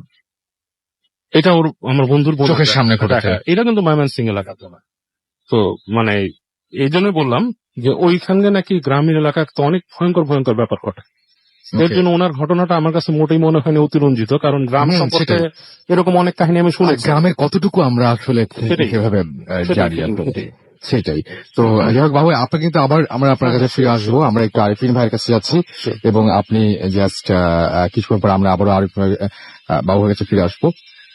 এবং সেই সাথে আমার কিছু SMS পড়তে হবে, এবং SMS পড়তে হবে। আমি দেখতে পাচ্ছি যেখানে সুমন খুলনা থেকে আমাদের SMS করেছেন, এবং তারা দুজন লাইট অফ করে দিয়ে ভূত FM শুনছেন এবং ব্যাপক লাগছে তাই লিখেছেন। এছাড়াও আমাদেরকে অনেকে, আচ্ছা আমাদেরকে কে লিখেন এটা যে আচ্ছা স্পেশাল গল্প কিভাবে শুনবো। আচ্ছা স্পেশাল যে গল্পটা সেটা শুনতে হলে অ্যাপটা ডাউনলোড করে ফেলতে হবে। এটা হচ্ছে সবচেয়ে একমাত্র রিকোয়ারমেন্ট। মাহফুজ গুলশান 1 থেকে লিখেছেন যে nice app and it's very user friendly. Thank you very much, thank you very much. আমরা অনেক ট্রাই করেছি অ্যান্ড ফাইনালি ইটস হিয়ার, এবং আপনারাও যে প্রশংসা করছেন, এখন মনে হচ্ছে যে বিশেষ করে যারা যারা পেছনে ছিলেন প্রত্যেকের কষ্ট সার্থক হয়েছে। এবং শুধুমাত্র ইউজার ফ্রেন্ডলি তাই না, খুব অ্যাট্রাকটিভ কিন্তু, তাই না? আমার কাছে তাই মনে হয়েছে, একটা কুলনেস রয়েছে পুরো জিনিসটার মধ্যে। অলরাইট, আমরা দেখতে পাচ্ছি যে সোহেল আমাদের লিখেছেন যে ভূত FM শুনছি, হেভি লাগছে আমাদেরকে। এছাড়াও দেখতে পাচ্ছি যে অনেকে SMS করছেন। মনি আমাদের লিখেছেন আই লাভ ভূত FM। আমাদেরকে সালমা চিরাং থেকে লিখেছেন যে আসলেই সত্যি। রিয়াদ আমাদের উত্তর থেকে লিখেছেন যে ফোনে স্পেস ছিল না, বাট অন্য অ্যাপস ডিলিট করে ভূত FM অ্যাপ ডাউনলোড করলাম।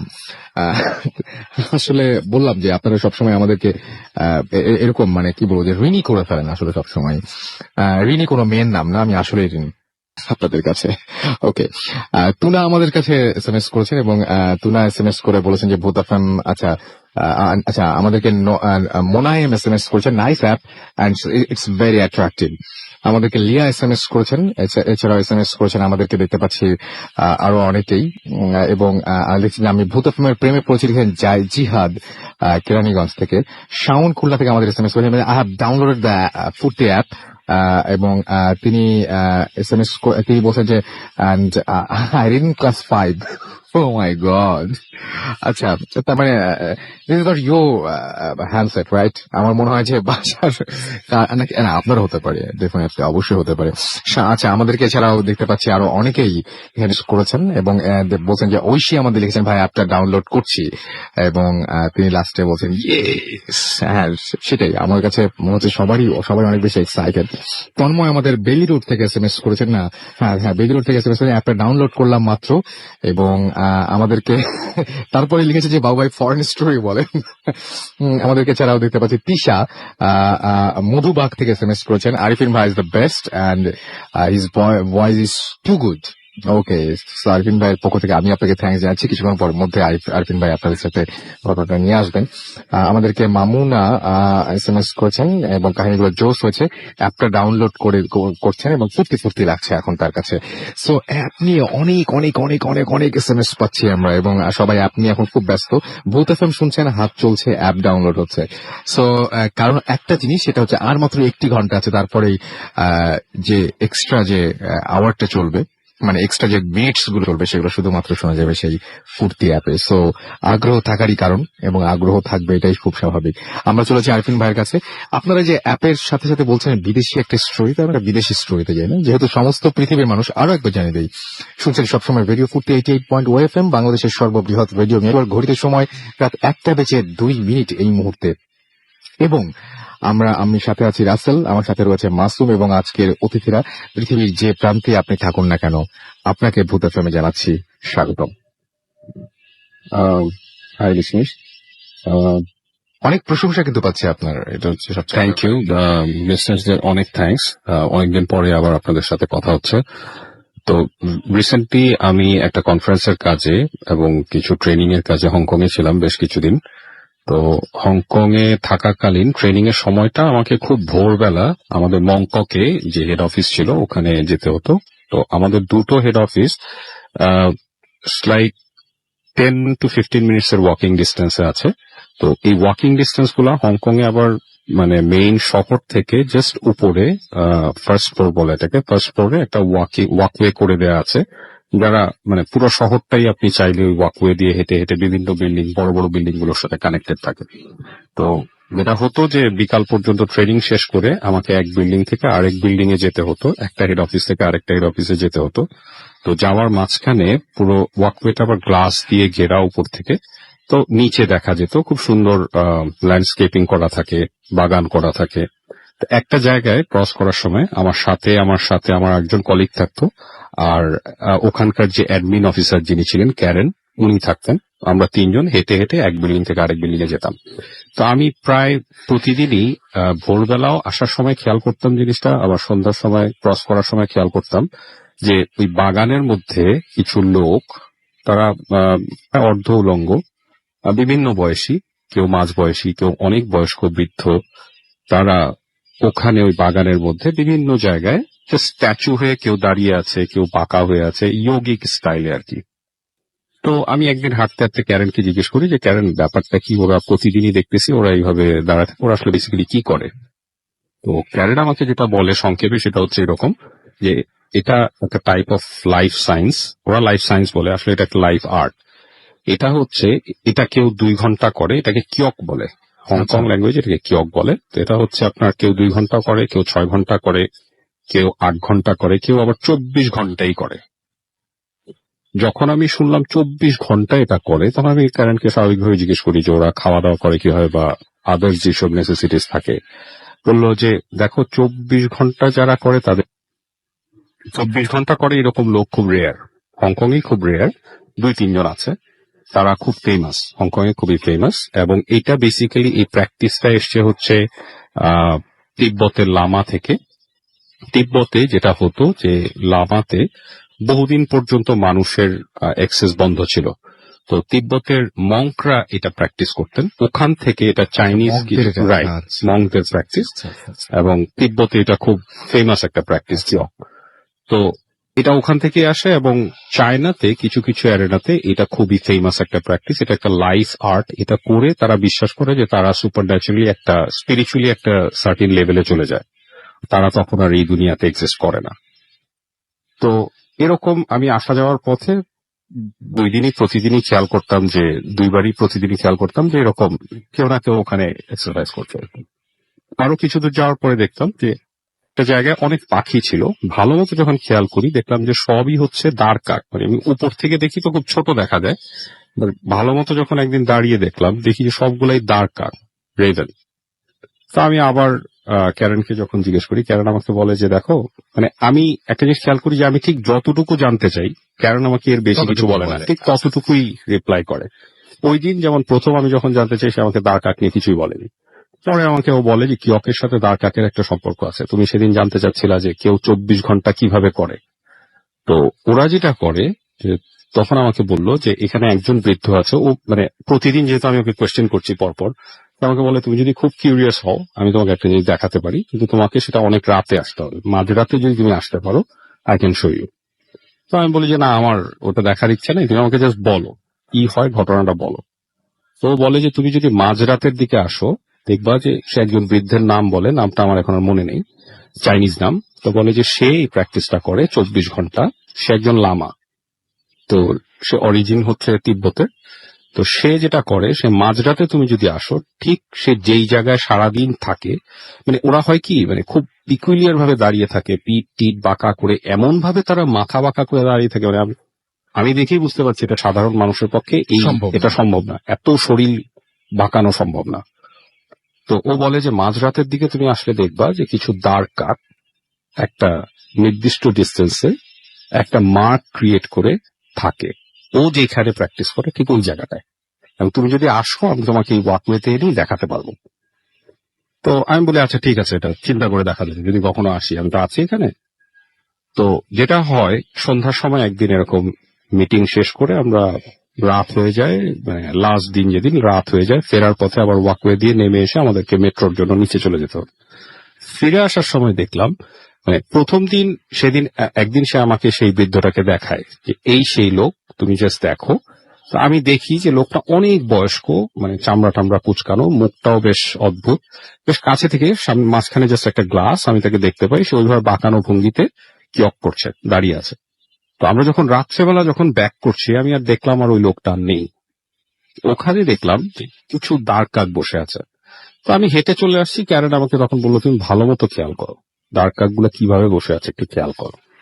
আমি দেখলাম মাঝখানে একটা দাঁড় কাক, তার 3 দিকে একটা ট্রায়াঙ্গেল করে 3টা, আর একটু বড় ট্রায়াঙ্গেল করে আরো 3টা, এই 7টা দাঁড় কাক। তো আমাকে বললে এবার তুমি প্রত্যেকটা দাঁড় কাক জাস্ট মনে মনে কানেক্ট করো। তো আমি জাস্ট কানেক্ট করলাম, কানেক্ট করার পরে দেখি একটা স্টার শেপের মতো হয়।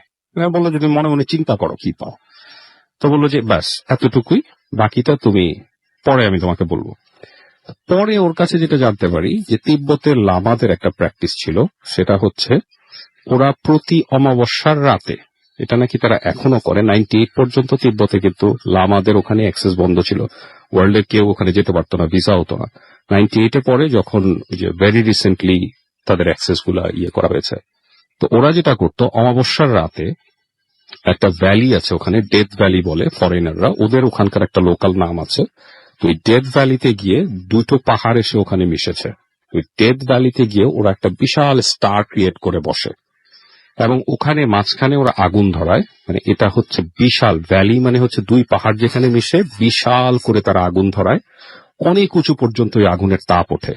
এবং অমাবস্যার রাতে, প্রতি অমাবস্যার রাতে ঠিক মাঝরাতে ওই সময়টায় হাজার হাজার লাখ লাখ দাঁড় কাক ওই আগুনে আকাশ থেকে এসে ঝাঁপ দেয়, এবং ঝাঁপ দেওয়ার পরে ভোর পর্যন্ত তারা ওখানে মন্ত্র পড়ে, তারা কিছু ব্ল্যাক আর্টস করে, আমরা যদি বলি আমাদের ভাষায় কিছু ব্ল্যাক আর্টস করে, করার পরে ভোর পর্যন্ত তারা ওয়েট করে, ওখানে হাজার হাজার হাজার হাজার দাঁড় কাক ওই আগুনে ঝাঁপ দেয়, এবং সেগুলো তারা কালেক্ট করে নিয়ে এরপরে হিমাগারে রেখে দেয়, এবং তারা বাকি একটা বছর ওগুলো তাদের খাদ্য হিসেবে ইউজ করে। এই প্র্যাকটিসটা শোনার পর আমি বললাম যে এখনো কি এই প্র্যাকটিসটা চলছে? বলছে হ্যাঁ, এখনো লামারা এই প্র্যাকটিসটা করে, এবং কিয়ক তিব্বতে খুব ফেমাস একটা প্র্যাকটিস। আমি খুব অবাক হলাম যে যেই ভদ্রলোককে আমাকে দেখিয়েছে, এরকম আরো 2-3 জন আছে যারা কিনা 24 আওয়ার্স 365 ডেজ 24x7 এই কিয়কের মধ্যে থাকে, এবং তাদের মানে অদ্ভুত একটা ব্যাপার। হ্যাঁ, আমার একদমই এটা সম্পর্কে কোনো ধারণা ছিল না, অনেক নতুন কিছু জানলাম। থ্যাংক ইউ আরফিন ভাই, আপনাকে অনেক অনেক ধন্যবাদ। এবং আপনি বলেছিলেন তিনটা ঘটনা, এবং তিনটা ঘটনা আসলে খুব চমৎকার হচ্ছে, এবং আপনি তার রিপ্লাই দেখতে পাচ্ছেন Thank you. অনেকে অনেকে বলছেন, এবং আপনাদেরকে অনেক ধন্যবাদ। আজকে আপনার খুব স্পেশাল ডে, তারপরে আপনি কষ্ট করে আমাদের এখানে এসেছেন এবং ঘটনা শেয়ার করলেন, এবং নিশ্চয়ই বাসা থেকে মানে সেই সুবিধাটা ছিল বলে Right. আপনি- না, আমি সেটা আগেই বলেছি রাসেল ভাই যে আমার হ্যাঁ। ওয়াইফ তার যে ডেডিকেশন ভূত এফএম এর প্রতি, Right. তার মতো শ্রোতা থাকলে ভূত এফএম উত্তরোত্তর is much too dedicated. Right, এবং হ্যাঁ তার জীবনেও মানে ভাবি জীবনে আছে একটা স্পেশাল ডে, এবং স্পেশাল ডেতেও আপনি এখনো পর্যন্ত আমাদের সাথে আছেন। And thank you very much আপনাকে, এবং থ্যাংক ইউ ভেরি মাচ ভাবি, আপনাদের দুজনকে অনেক অনেক ধন্যবাদ। আপনার সামনের জীবন অনেক সুন্দর হোক, এবং এই একটা চমৎকার মানে জন্মদিন একটা অনেক বেশি চমৎকার কাটুক, এবং জন্মদিনের মতো প্রতিটা দিন অনেক বেশি আনন্দের হোক সেই প্রার্থনাই করি। Thank you, রাসেল ভাই। You are most welcome. আমি এখন চলে যাব আরো একজন অতিথির কাছে, যিনি এসেছেন নরসিংদী থেকে। না, নরসিংদী না, আমি বারবার নরসিংদী বলছি। আপনার নামটা একটু প্লিজ বলুন, আপনি কোথা থেকে এসেছেন? ব্রাহ্মণবাড়িয়া, রাইট? হ্যালো লিজেনার্স, আসসালামু আলাইকুম। আমি ব্রাহ্মণবাড়িয়া, আমি বর্তমানে এখন মধ্যপাড়ায় থাকি। আমার সাথে যে ঘটনাটা হয়েছিল এটা ব্রাহ্মণবাড়িয়ার। এখন আপনি এখন ব্রাহ্মণবাড়িয়া তাহলে আপনি আর থাকেন না, এখন না, ঢাকায় চলে আমি এখন এসেছেন। বর্তমানে মধ্যপাড়ায় থাকি। আর যখন আমার ঘটনাটা আপনি হয়েছিল ঢাকা এসেছেন কতদিন আগে? 4 বছর হয়েছে। 4 বছর হয়েছে। জি। ওকে। তো আমার ঘটনাটা হয়েছিল ব্রাহ্মণবাড়িয়া ডিস্ট্রিক্ট পানসারামপুর থানা, আমার শ্বশুর বাড়িতে। আর আমি পান্না বলছি। তো ঘটনাটা যখন হয় সেটা 2011 সালের ঘটনা। আমার বড় মেয়ে চৈতি যখন এসএসসি পরীক্ষা দিচ্ছিল তখন এই ঘটনা হচ্ছিল। তো আমার বড় মেয়ে চৈতি যখন এসএসসি পরীক্ষা দেয় তখনকার ঘটনা আমি বলছি। তা ঘটনাটা বলার আগে আমি আমার বাড়ির ডিটেলসটা আপনাদেরকে জানাচ্ছি। আমার শ্বশুর বাড়ি বিশাল একটা বড় বাড়ি, চতুর্দিক দিয়ে ওয়াল করা ঘেরাও বাড়ি। তার বাড়িতে ঢুকার আগে যে গেটটার পরে বিশাল একটা উঠান, উঠানের পাশেই মাঝখানে 3টা বড় বড় বড়ি গাছ ছিল, আর তারই সামনে আমার ঘরটা। তো আমার মেয়ে যখন পরীক্ষা দেয় তখন ও বেশি রাত জেগে পড়তো না, এই 9টা 9:30 পরে ঘুমিয়ে যেত। আর 3টা কি 3:30, এসএসসি পরীক্ষা? হ্যাঁ এসএসসি পরীক্ষা। তো রাত্রে 3টা কি 3:30 করে জাগাই দিলে ও পড়তো। তো ওর আব্বু আবার ঢাকায় থাকতো, তো মেয়ের পরীক্ষা দেখার জন্য প্রায় যেত বাসায়। তো একদিন আমি ওকে জ্যোতিকে যখন জাগাই দিই, ওর আব্বু উঠে তারপরে বাথরুমে যায়। বাথরুমে যাওয়ার পর আমাকে উঠান থেকে দাঁড়ায় থেকে ডাকতেছে যে দেখা যায় তোমার উঠানের কি অবস্থা। তো আমি যাইলাম, যাই দিকে যে উঠান একদম হলুদ হয়ে আছে। মানে আমি অনেক অবাক হইলাম যে তখনকার বড়ই দিন ছিল, আর আমার গাছ থেকে উঠানে বড়ই পরে অনেক হলুদ হয়ে আছে। যে এত বড়ি কোথায় থেকে আসলে আমি নিজেও জানি না। আর বড়িগুলা দেখে আমি খুবই আনন্দিত হই। তো ওই দিন আমি 5 থেকে 7 কেজির মতো বড়ি কুড়াই, আর আমার কাছে খুবই আনন্দ লাগে। আর ওই দিন থেকে আমার বড়ি কুড়ানোর প্রতি একটা নেশা এসে যায়, আমি যা কখনো করি নাই। তারপরে ওর আব্বু যথারীতি পরের দিন ঢাকায় চলে আসে, আর আমি ওকে সবসময় নিয়মিত ভাবে 3টা 3:30টার মধ্যে জাগাই দিই। আর ওরে জাগাই দিয়ে আমি একাই যাই উঠানে বড়ি কুড়াইতে, কারণ আমার একটা নেশা জায়গা গেছে যে আমার বড়ি কুড়াতে হবে। তখন এমন করে আমি প্রতিদিন প্রায় এইটা একা একা করছি। করার পর একদিন হলো কি 3-4 দিন পরে দেখতে পাচ্ছি যে আমি বড়ি কুড়াচ্ছি এর মাঝে আমার 2 বছরের ছেলে আলফি, ওর শরীরে কিছুই নাই, পরনে কিছুই নাই, কিন্তু বারান্দায় দাঁড়ায় আছে। বড়ি গাছের পাশ থেকে আমি দেখলাম যে ও বারান্দায় দাঁড়াচ্ছে। তখন ওরে দেখে আমি বলছি যে আলফি তুমি উঠে গেছো ঘুম থেকে, আসো আম্মু ঘুম পাড়াই দিই। আর মানে তখন রাত্রে 3টা বাজে, বাড়িতে উঠার কথা না। সেটাই। তো আমি বললাম যে চল আলফি আমি তোমার ঘুম পাড়াই দিই। আবার এটা বলে ওরে কুলে নিতে যেমন দেখি যে ও নাই দেখে আমি একটু অবাক হয়ে যাই। চতুর্দিকে একটু তাকাইলাম, বারান্দার দিকে অনেকক্ষণ তাকাই রইলাম। তারপরে আমি ভাবলাম যে ঘুম থেকে উঠে আসলাম, হয়তো চোখে ধান্দা দেখে আর কিছু না ভাইবেই আমি আবার বড়ি কুড়াতে শুরু করলাম। আবার মাঝে মাঝে ভাবছি যে কি দেখলাম এটা। তো আবার ইয়াতে তাকাই, বারান্দা দিকে তাকাই, আবার ঘুরাই বারান্দা দিকে তাকাই। এমন করতে করতে এক পর্যায়ে আবার দেখি সে একই অবস্থায়, শরীরে কিছু নাই, বারান্দা নিচে এসে মাটিতে এসে দাঁড়ায় আছে। দেখে আমি আবার অবাক হয়ে যাই। আমি বললাম আলফি তুমি মাটিতে এসে পড়ছো? আসো আমি তোমারে বললাম যে ঘুম পাড়াই দিই, চলো আমার কাছে। আবার নিতে যাবো, ওই মুহূর্তে থেকে আবার নাই। তখন আমি সত্যি একটু ভয় পেয়ে গেলাম। ভয় পাওয়াতে এবার আমার মেয়ে চৈতি গেটাচ্ছে, সে যে চৈতি ঘর থেকে তাড়াতাড়ি চার্জ লাইট নিয়ে বাহিরে আসো। পরে চৈতি এই মুহূর্তে আসলো চার্জ লাইট নিয়ে। আর ওরে আমি তখন ওই কথাটা বুঝতে দিই নাই যে আমি এই জিনিসটা দেখছি, কারণ ওরে তো আমি প্রতিদিন জাগাই দিব, ওর পড়তে হবে, তাহলে ভয় পেলে তার পড়বে না। তারপরে আমি বললাম কি, দেখো তো আলফি তো ঘুমায় আছে, ওর পাশে বালিশ দিয়ে আসে যেন ও খাট থেকে পড়ে না যায়। কারণ ও দিয়ে আমি কনফার্ম হইতে চাইলাম যে সে কি ঘুমায় আছে, খাটে আছে নাকি না এই ঘরে। তারপরে চৈতি যাইয়া ওর পাশে চতুর্পাশে বালিশ দিয়ে আসলো। আমি বললাম যে আলফি কোথায়, ঘুমায় আছে না জায়গায় গেছে? তারা ও বললো যে ঘুমায় আছে। তখন আমি কনফার্ম হলাম যে না, আলফি খাটে আছে, ঘুমায় আছে। কিন্তু তখন আবার চিন্তা করলাম যে আমি তাইলে কি দেখি, আমি যে দুবার যে আলফিকে দেখলাম এটা এরা কে ছিল। তখন আমি আর চৈতির কিছুই বলি নাই, বললাম যে চল আমরা বাসায় ঘরে চলে যাই। তো ও পড়তেছে আর আমি শুয়ে আছি আলফির সাথে। আমি আসে আলফি অনেকক্ষণ ধরে দেখতেছি যে ওর যদি হাত পা ঠিকঠাক আসছে কিনা, আমি কি দেখলাম বুঝতে পারতেছি না। তারপরের দিনের ঘটনা, চৈতিকে আমি তুললাম 3টার দিকে, ওরে ডাইকে তুললাম যে পড়তে আসো। তো ও বলতেছে যে আম্মু আমি একটু বাথরুমে যাবো, তুমি আসো আমার সাথে। তো আমি বললাম যে আসতেছি। তো আমি উঠার আগে ও দরজা খুলে ও দেখতেছে যে ওর পাশের বাড়ির চাচু বড়ি গাছে নিয়ে বড়ি কুড়াচ্ছে। তো ও আসে আমার বলতেছে আম্মু চাচি না বড়ি কুড়াচ্ছে। তারপরে আমি বললাম যে কিছু বইলো না, চার্জ লাইটটা আর টর্চ লাইটটা নাও, দুইজনে দুইটা হাত নিয়ে ওনার সামনে গেলে উনি লজ্জা পাবে, তাইলে আর পুরাতে আসবে না কোনোদিন বড়ি। তারপরে ও বলে কি চলো তাইলে। তারপরে গেলাম দুইজনে বারান্দায় যাওয়ার। আমরা দুইজন যখন বারান্দায় যাই, উনি শব্দ শুনাই করতেছে, মানে সামনে চলে গেছে। আমি তো বললাম যে আমাদের প্রথমে গেটের পাশে আমার 2টা নারিকেল গাছ আছে, ওই নারিকেল গাছের পাশে গিয়ে উনি দাঁড়ায় আছে।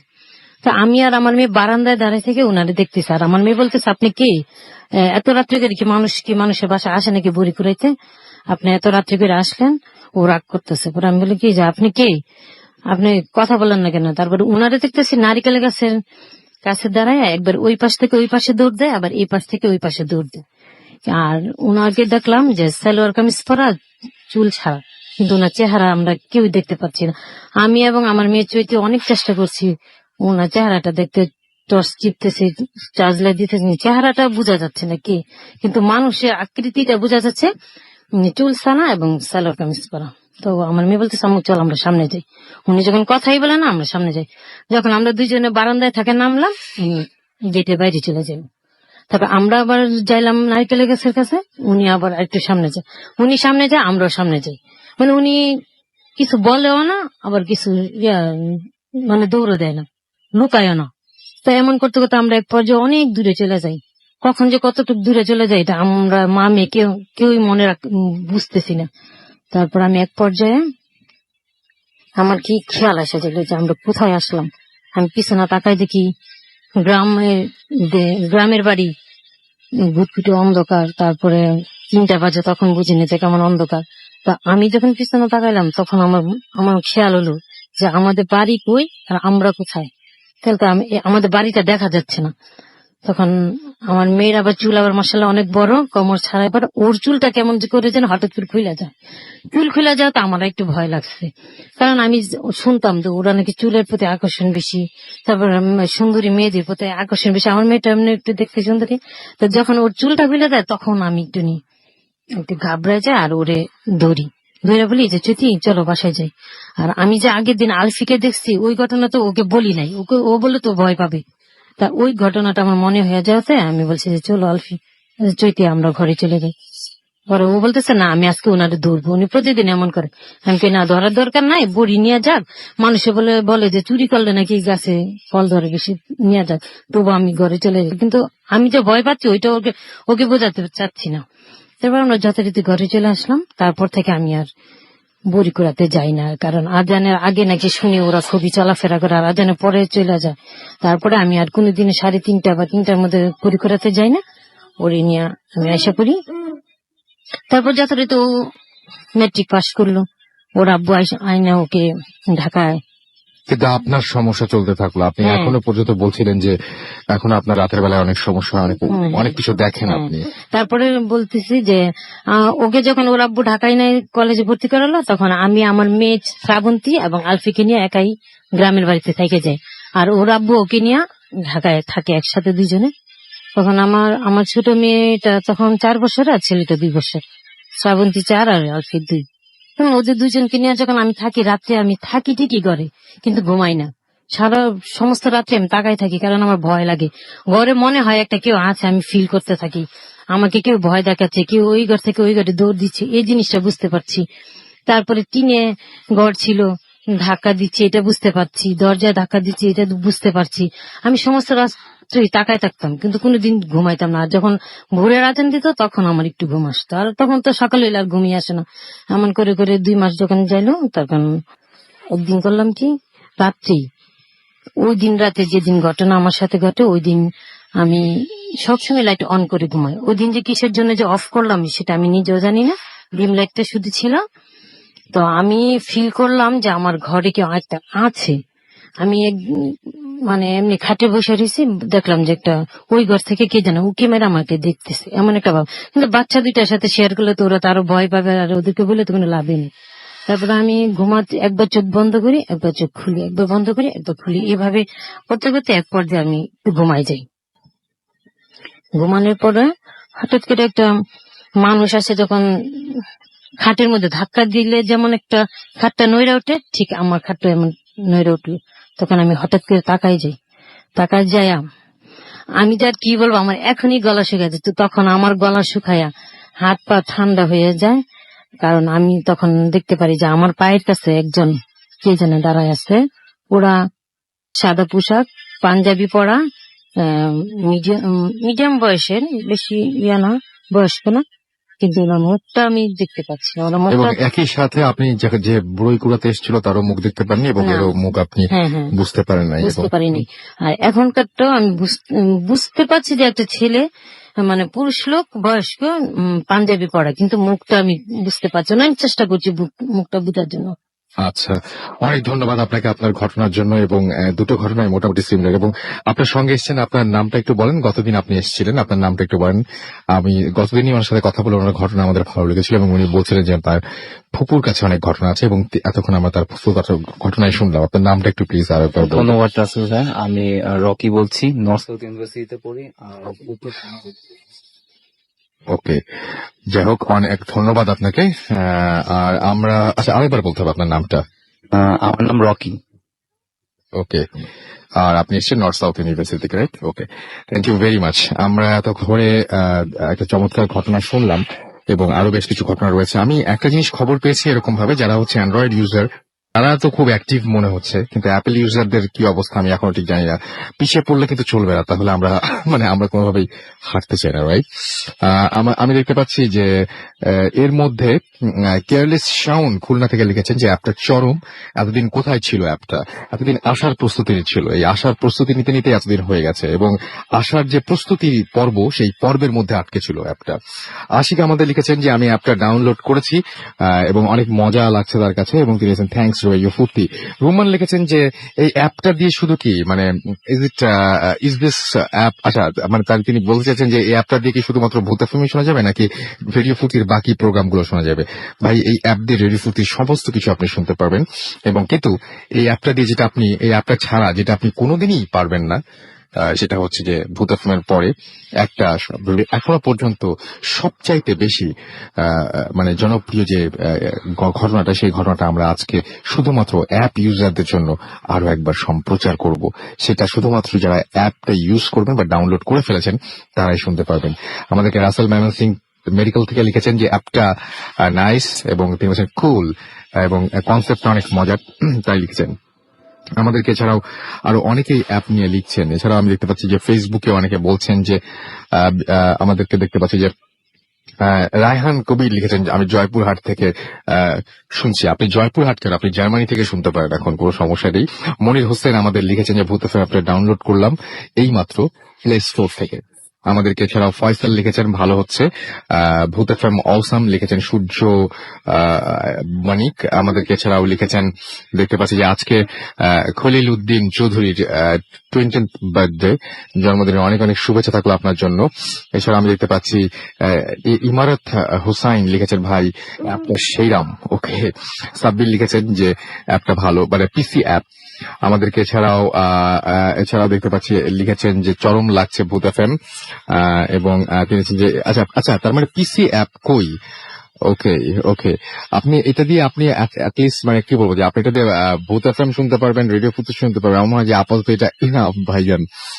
যাই হোক, যারা আমাদেরকে ফেসবুকে কমেন্ট করতে চান তারা চলে যান www.facebook.com/radio.furti। যারা আমাদেরকে ইমেল করতে চান তারা চলে যান bhutfm@radiofurti.fm, which is BHWTFM@radioforti.fm।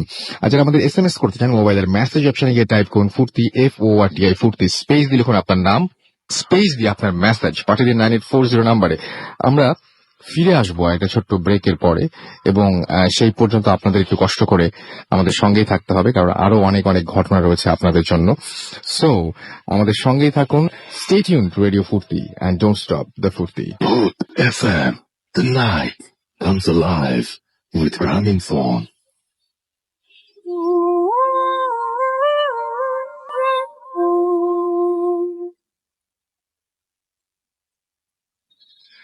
শুনছেন সবসময় রেডিও ফুর্তি 88.0 FM, বাংলাদেশের সর্ববৃহৎ রেডিও নেটওয়ার্ক। আর চলছে এই মুহূর্তে ভূত এফএম, এবং আপনারা সবাই জানেন যে ভূত এফএম এখন উইথ গ্রামীণ ফোন, এবং আমরা এখন আপনাদের সহযোগিতা পেরে যেতে চাই অনেক দূর। আপনারা চেয়েছিলেন আউটডোর থেকে আমরা যেন শো করি, সুতরাং আমরা সেই আউটডোর থেকে শো করেছি, আউটডোর ব্রডকাস্ট হয়েছে আমাদের।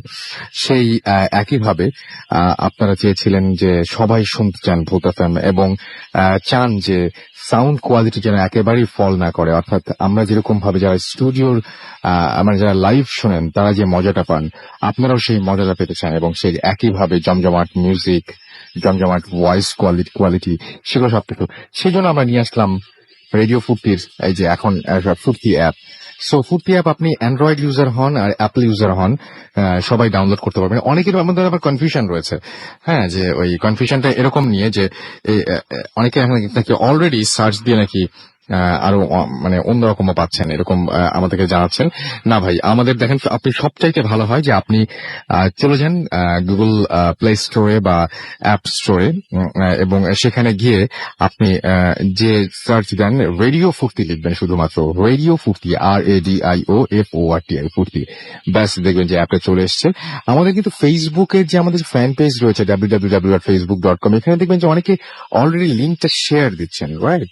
এবং মাঝখানে কিন্তু 1 মিনিটের জন্য একটু ঝামেলা হয়েছিল, কারণ অনেক হিট পড়ছে, অনেকে ডাউনলোড করছেন একসাথে।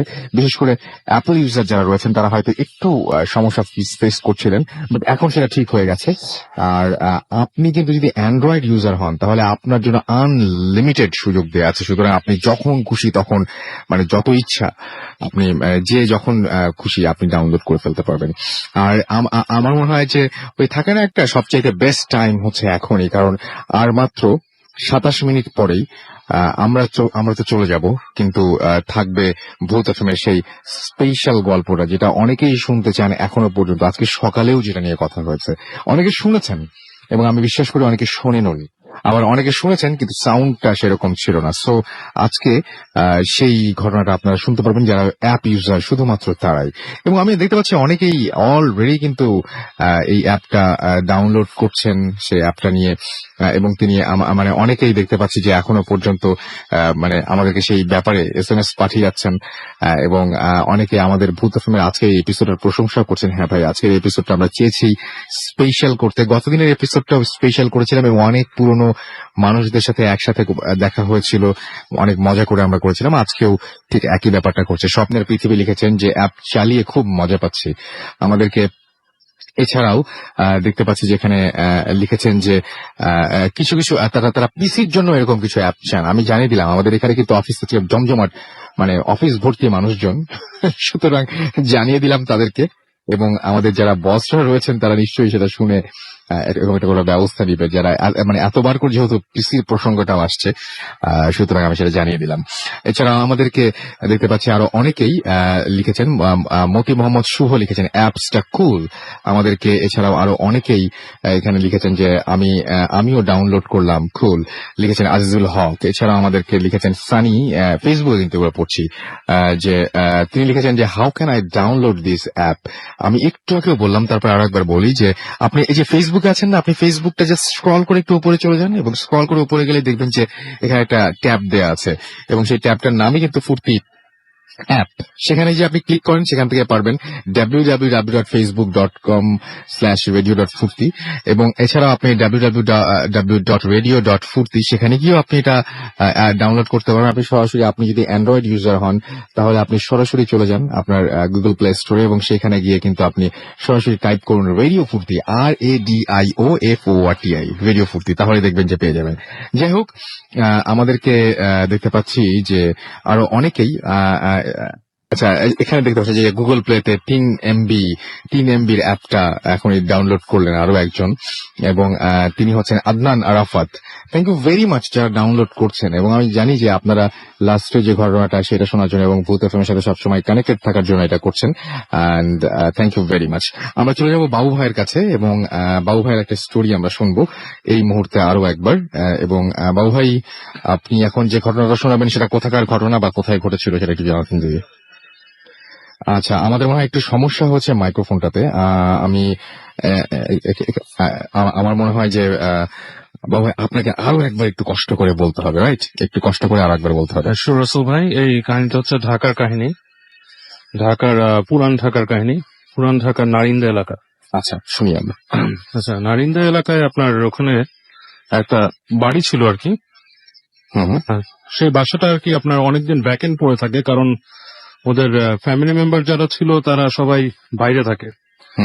তো ফ্যামিলিটাতে একটা কেয়ারটেকার থাকতো এবং ওই কেয়ারটেকার দীর্ঘদিন ওই বাসা দেখাশোনা করেছেন। তো এক পর্যায়ে ফ্যামিলি মেম্বারদের দুজন আর কি বাংলাদেশে ব্যাক করে। তো ব্যাক করার কারণ ছিল যে তাদের যে আপনার কেয়ারটেকার ছিল সে ওইখানকার মানে বাসার মধ্যে আর কি ছাদ থেকে পড়ে মারা যায় আর কি বাসার। তো এই কারণের জন্য ওদেরকে মানে ফোন করা হয় এবং জানানো হয়, তখন ওরা ব্যাক করে চলে আসে দুজন, এসে বাসায় ওঠে এবং বাসার সবকিছু আপনার ই করে, আপনার মানে চেক করে যে বাসায় কি হয়েছে না হয়েছে, মানে কি সমস্যাটা কি। তো এরকম কিছু পায় না। তো অনেকে মনে করে যে পুরানো বাড়ি এবং বাড়ির আপনার কনস্ট্রাকশন তো হয় না, পুরানো বাড়ি কোনো আছে, কোনো মতে হয়তো দেওয়াল ছাদ পিচ্ছিল ছিল, কোনো কারণে সে পিছলা পড়ে গেছে ছাদ থেকে। এনিওয়ে, তো ওরা দুজন ওখানে থাকে। তো একদিন যেটা হয় যে বড় ছেলেটা যেটা ছিল সে বিকালবেলা বাসায় বসে আছে এবং সে চিন্তা করছে যে বাড়িটায় কি করা যায়, এটাকে কি আপনার কোনো ডেভেলপার ফার্মকে দেবে অথবা এটা কি তারা নিজেরাই বিল্ড করে, এরকম কিছু চিন্তা ভাবনা করছিল আর কি। তো এই পর্যায়ে ওই যে কেয়ারটেকার ছিল তার ওয়াইফ এসে দেখা করতেছে আমার সাথে। তো বলে যে আচ্ছা ঠিক আছে আসো। তো চিন্তা করে যে এখানে কোনো টাকা পয়সার ব্যাপার আছে বা সামথিং লাইক দ্যাট। তো উনি বলে যে আচ্ছা আসতে বলো। তো মহিলা আসে, এসে দেখা করে, বলে আমার হাজবেন্ড তো আপনাদের এখানে অনেকদিন, তো আপনাদের অনেক কিছুই সে এখানে সামলাতো, আপনাদের বাসার মানে সব দায়িত্ব সে রাখতো। আচ্ছা, তো সে তো মারা গেছে, আপনার তো কিছু দায়িত্ব আছে তার প্রতি, মানে তার ভাষায় আর কিছু বলছে যে কিছু দায়িত্ব বা কিছু দেওয়ার। তো সে বলে যে হ্যাঁ অবশ্যই আমি সেটা দেখবো। তো দায়িত্ব পালন করতো, বাড়ি দেখতো, এই সে করতো। তার কাছে বলে না আরো অনেক দায়িত্ব আপনাদের পালন করে রাখতো। তো বলে আমাদের আর কি দায়িত্ব পালন করতো, আমাদের এখানকার দায়িত্ব পালন করা হচ্ছে বাসা দেখে রাখা, বাসার মানে মেইনটেনেন্সটা দেখা, যেহেতু আমরা কেউ থাকি না এবং আমরা এখানে ভাড়াও দিই না, বিল টিল দেওয়া, পরিষ্কার রাখা, আর কি দায়িত্ব। বলে না তাহলে আপনারা জানেন না এখানে আরো কিছু দায়িত্ব ছিল। বলে কিরকম? বলে সেটা আপনি আপনার মুরব্বীদের কাছ থেকে জিজ্ঞেস করে নিন। তো সে এটাতে বেশ অকওয়ার্ড ফিল করে, বলে আমার মুরব্বীদের কাছ থেকে। তো বলে আচ্ছা আপনি এখন যান, আমি পরে কথা বলবো আপনার সাথে। তো বলে তাকে বিদায় দেয়। তো সে যেটা করে, সে তার বাসায় ফোন করে, নর্মাল কথা বলে রাতের বেলা, কথা বলতে বলতে বলে যে তো মারা গেছে, এরকম এরকম সৎকার হয়েছে, এই সেই, এখন বাসা তো আছে, বাট আমি শুনলাম যে ওই বউ আসছিল, এসে বলতেছে যে ও আরো দায়িত্ব পালন করতে। কি দায়িত্ব পালন করতে এখানে? তো তার মা বলে যে এটা তুমি জানবা না, কিছু ব্যাপার আছে, এটা তোমার দাদি আরো ভালো বলতে পারবে, আমি তোমার দাদির সাথে আলাপ করি, অনেক বৃদ্ধ হয়ে গেছে দাদি। তো বলে আচ্ছা ঠিক আছে। তো ওর মা বলে যে তুমি পরে কালকে ফোন করলে তোমাকে জানাবো। বল ঠিক আছে। তো সে আপনার এগুলা শেষ করে সে রাতের বেলা সে আপনার কথা সেরে ফেলে এবং সে তার রুমের মধ্যে বসে আছে আর কি। তো বাসাটা ছিল হচ্ছে আপনার দোতলা বাড়ি, পুরানো আমলের দোতলা বাড়ি। তো হঠাৎ করে গভীর রাতে সে তো রাত জাগা অভ্যাস, বিদেশে থাকে এবং তার জেট ল্যাগ হচ্ছে, টাইমেরও ঠিক ঠিকানা নেই। নিজের মধ্যে মনে হচ্ছে যে কিছু মানুষ আপনার ওখানে মিটিং করতেছে তার বাসায়। তো সে হঠাৎ চিন্তায় পড়ে যে এইখানে মিটিং করতেছে রাত্রেবেলা, মানে শব্দ আসতেছে, গুঞ্জন, হুম হাম, এই ধরনের আলোচনা, মানে শব্দ। চিন্তা করে যে বাসার মধ্যে তাহলে মানে কি, মানে এই যে কেয়ারটেকার থাকতো সে কি আড্ডা টাড্ডা বসাতো নাকি। তো সে নেমে আসে, ঘুরে ঘুরে তাদের কাঠের সিঁড়ি ছিল, সিঁড়ি দিয়ে নেমে আসে। তো তার পায়ের শব্দ যখন হচ্ছে, সে যখন মাঝামাঝি আসছে, তখনই দেখে যে নিচে আপনার শব্দ বন্ধ পুরা, এবং সে পুরা নিচে চলে আসে এবং এসে দেখে যে যেখান থেকে শব্দটা পাওয়ার কথা আর কি, তার রুমের ঠিক নিচেই একটা বড় হল রুম মতো ছিল, যেটাকে একসময় খাওয়ার রুম হিসেবে ব্যবহার করতো। দেখে যে ওখানে কোনো শব্দ নাই এবং সে ওখানে বাতি জ্বালে, দেখে পুরা বাসা থমথম করতেছে, কেউ নাই। তো সে আপনার হেঁটে চলে যায় ওখান থেকে, আপনার লাইটটা বন্ধ করে। তো সে খুব অড ফিল করে কারণ যে সে অবশ্য যেহেতু বাইরে থেকে আধুনিক মানুষ, বিশ্বাস না করলেও তাদের কিছু ব্যাপার আছে যে স্পুকি ব্যাপারগুলো যে পুরানো বাড়িতে থাকে, এটা তার মধ্যে কিছুটা দানা বাঁধে। এবং সে যখন নাকি সিঁড়ি দিয়ে উঠে যাচ্ছে, সে পিছন থেকে হাসির শব্দ পায়, মানে হাসি, মানে তাচ্ছিল্য ভরা হাসি, যেরকম হাসে মানুষ, যে বাচ্চা কেউ এসে দেখে গেলে এরকম, যে কোনো অনুষ্ঠানের মধ্যে কোনো বাচ্চা আসছে এরকম একটা হাসি শব্দ পায়। সে তৎক্ষণই আবার ঘুরে ফিরে দেখে, অন্ধকারে আবছা, সে কিছুই দেখে না। তো সে উপরে চলে যায়, উপরে যে সে বসে ঘুমানোর চেষ্টা করে রাতের বেলা, এবং রাতের বেলা বিভিন্ন রকমের শব্দ, তার মনে হচ্ছে যে বাড়িটা সরব, মানে শব্দ হচ্ছে বাসায়, এটা ওইটা আপনার শব্দ হচ্ছে, মানুষ আসা যাওয়া করতেছে, বাসার মধ্যে মানুষ আছে, এরকম একটা ফিলিং। অথচ সে জানে যে এই বাসাতে সেই আছে এবং একটা কাজের মহিলা ছিল, সে জাস্ট তাকে এসে খাবার দাবার দিয়ে গেছে হোটেল থেকে এনে, এতটুকুই। তো সে চিন্তা করতেছে যে আসলে এই বাসাটা কি আমার থাকা ঠিক হবে, আমি একদিন পরে আসছি, বাসাটা কেউ থাকতেও না, এই রুম গুলো জাস্ট পরিষ্কার করে দিচ্ছে আমাকে থাকতে। এবং তার মধ্যে আসে, তো এর মধ্যে সে অনেকক্ষণ না ঘুমাতে পেরে সে বিদেশে ফোন করে। তো বিদেশে যখন ফোন করার পর তো আমাকে বলে যে আমি দাদির সাথে কথা বলতে চাই। তো বলে যে তার দাদি ফোন নিয়ে কথা বলে। তো বলতেছে যে দেখো, এই বাসাটায় আমরা থাকতাম, এটা আমাদের অনেক পুরানো বাসা, মানে আমাদের ফ্যামিলি সেই নবাবের আমল থেকে এখানে ছিল আর কি, এবং এটা অনেক আগে তৈরি হয়েছিল বাসা। এবং তোমার দাদার যে বাবা ছিলেন, তিনি এখানে জিন পুষতেন। তিনি মানে খুব পরেশগার মানুষ ছিলেন এবং তিনি ওই জিন পুষতেন এবং জিনদের দিয়ে বিভিন্ন কাজ করাতেন। এবং আমাদের পুরো পরিবার যে পরবর্তীতে আস্তে ধীরে বিদেশে মাইগ্রেট করে চলে আসে, এটার একটা কারণও এটা। কারণ এক সময় উনি যখন মারা যান, উনি কিছু আনকন্ট্রোলড জিনিসপত্র, এটা একটা রিচুয়াল ছিল যে অনেকে নাকি এরকম এই জিনিসটা নিয়ে যখন কাজ করে, সে যদি সেটাকে ঠিক মতো মানে পালন করতে না পারে, তখন যেটা হয় তার পরিবারের উপর সমস্যা দেখা শুরু করে। এবং বলে যে তোমার যে দাদার বাবা ছিলেন, তিনি মারা যাওয়ার পরে এই জিনিসটা খুব বাজেভাবে আর কি হয়, এবং তোমার দাদার ভাইকে তারা ওই মেরে ফেলে আর কি। ওরকম দুপুরবেলা সাজে উঠেছিল, হঠাৎ করে তাকে যে পাওয়া যায় যে সে দেয়ালের পাশে পড়ে আছে এবং তার ঘাটটা মটকানো, মানে ঘাটটা উল্টা দিকে ঘুরানো। এবং এইটা কোনো লজিক্যাল কাজে হওয়ার কথা না, পড়ে গেল না বা কেউ মেরে গেল অন্যভাবে মারবে, এইভাবে মারবে না। তো এনিওয়ে, তো বলে যে এবং আস্তে ধীরে এবং এই বাসায় থাকাটাই অতিষ্ঠ হয়ে আসে, এবং আমরা এর জন্য কিন্তু চলে আসি আস্তে ধীরে, যেহেতু এটা আমাদের অনেক খানদানি একটা প্রপার্টি এবং আমরা এখানে আমরা প্রপার্টিটার সময় সেল করতে পারি নাই। কিছু কিছু মানুষ জানতো আশেপাশে এই বাসা সম্বন্ধে, তার জন্য আমরা এটা সেলও করিনি। বাট এখন যেহেতু ওই পুরানো কেয়ারটেকার যার নাম ছিল, সে যেহেতু এখন নাই, তো এর জন্য আমরা বেঁচে দেবো, বেচার চেষ্টা করবো। অ্যাটলিস্ট তুমি চেষ্টা করো। আর ওই যে কেয়ারটেকার ছিল, সম্ভবত ওরও এই ধরনের কোনো কেসই হতে পারে, হ্যাঁ, কোনো মানে হার্ট অ্যাটাক বা অন্য কোনো কারণে, বা ছাদ থেকে হয়তো কোনো দুর্ঘটনাবশত, মানে যেভাবে হোক, তো তুমি তাকে পারলে কম্পেনসেট করো। তো সে যেটা করে, সে একটু শোনার পর তার গা একটু শিরশির করে ওঠে। তো সে ফোনটা রেখে সে ঘুমায় যায়। তখন ঘুমায় যাওয়ার চেষ্টা করে, তখন হচ্ছে আপনার সকাল মানে হয়নি, তখনও ভোর হয়নি, বেশ মানে ভোরের আগে এরকম সময়। তো সে যখন শুয়ে আছে, তখন সে হঠাৎ করে মানে আপনার দেখে যে তার রুমের দরজাটা খুলে গেল আস্তে করে। ওই আপনার যে তার রুমে ঢোকার, সে মনে আছে চিটকানি তুলছিল, কিন্তু চিটকানিটা নাই। রুমে বেশ লম্বা একটা মানুষ ঢোকে, সে টাল খেল্লা পরা। সে এসে তাকে বলে যে তাকে বলতে সরাসরি সে শোনে যে তোমার দাদা আমাদেরকে অনেক কষ্ট দিছে, অনেক কাজ করছে, এবং এটার ফলশ্রুতি তোমাদের খারাপ হবে। তুমি যদি ভালো চাও তুমি এখান থেকে চলে যাও, এবং তোমার যে কেয়ারটেকার ছিল, মানে তোমার এখানে যে থাকতো, সেও অনেক কথা ঠিক মতো শুনে নাই, অনেক কিছুই তাকে বলা হয়েছে করে নাই, এবং এটার জন্য কিন্তু এই অবস্থা। তুমি দুইটার একটা করতে পারো, একটা হচ্ছে যে নামমাত্র মূল্যে তুমি জায়গাটা বিক্রি করে দিয়ে যাও, অথবা তুমি এটা কোনোভাবে এটাকে সলভ করে যাও, এরকম একটা কথা শুনে। এবং পরবর্তীতে পরদিন সকালেই সে যেটা করে, বা আপনার তাড়াতাড়ি লোক লাগায় যেটা কিভাবে বাঁচা যায়, এবং সে চেষ্টা করে ওটাকে আপনার বিক্রি করে দেয়, বিক্রি করে দিয়ে সে ওই প্রপার্টি থেকে তারা চলে যায় ওখান থেকে। অনেক ধন্যবাদ ভাই। আমাদেরকে ছোট্ট আমাদের এখন একটা বিরতি নিতে হবে, এবং বিরতির পরে আমরা আবারও ফিরে আসছি। আমাদের সাথে থাকুন, কোথাও যাবেন না।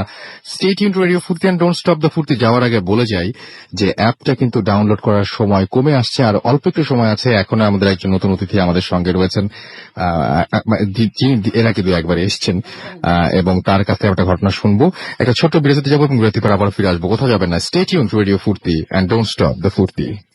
Comes alive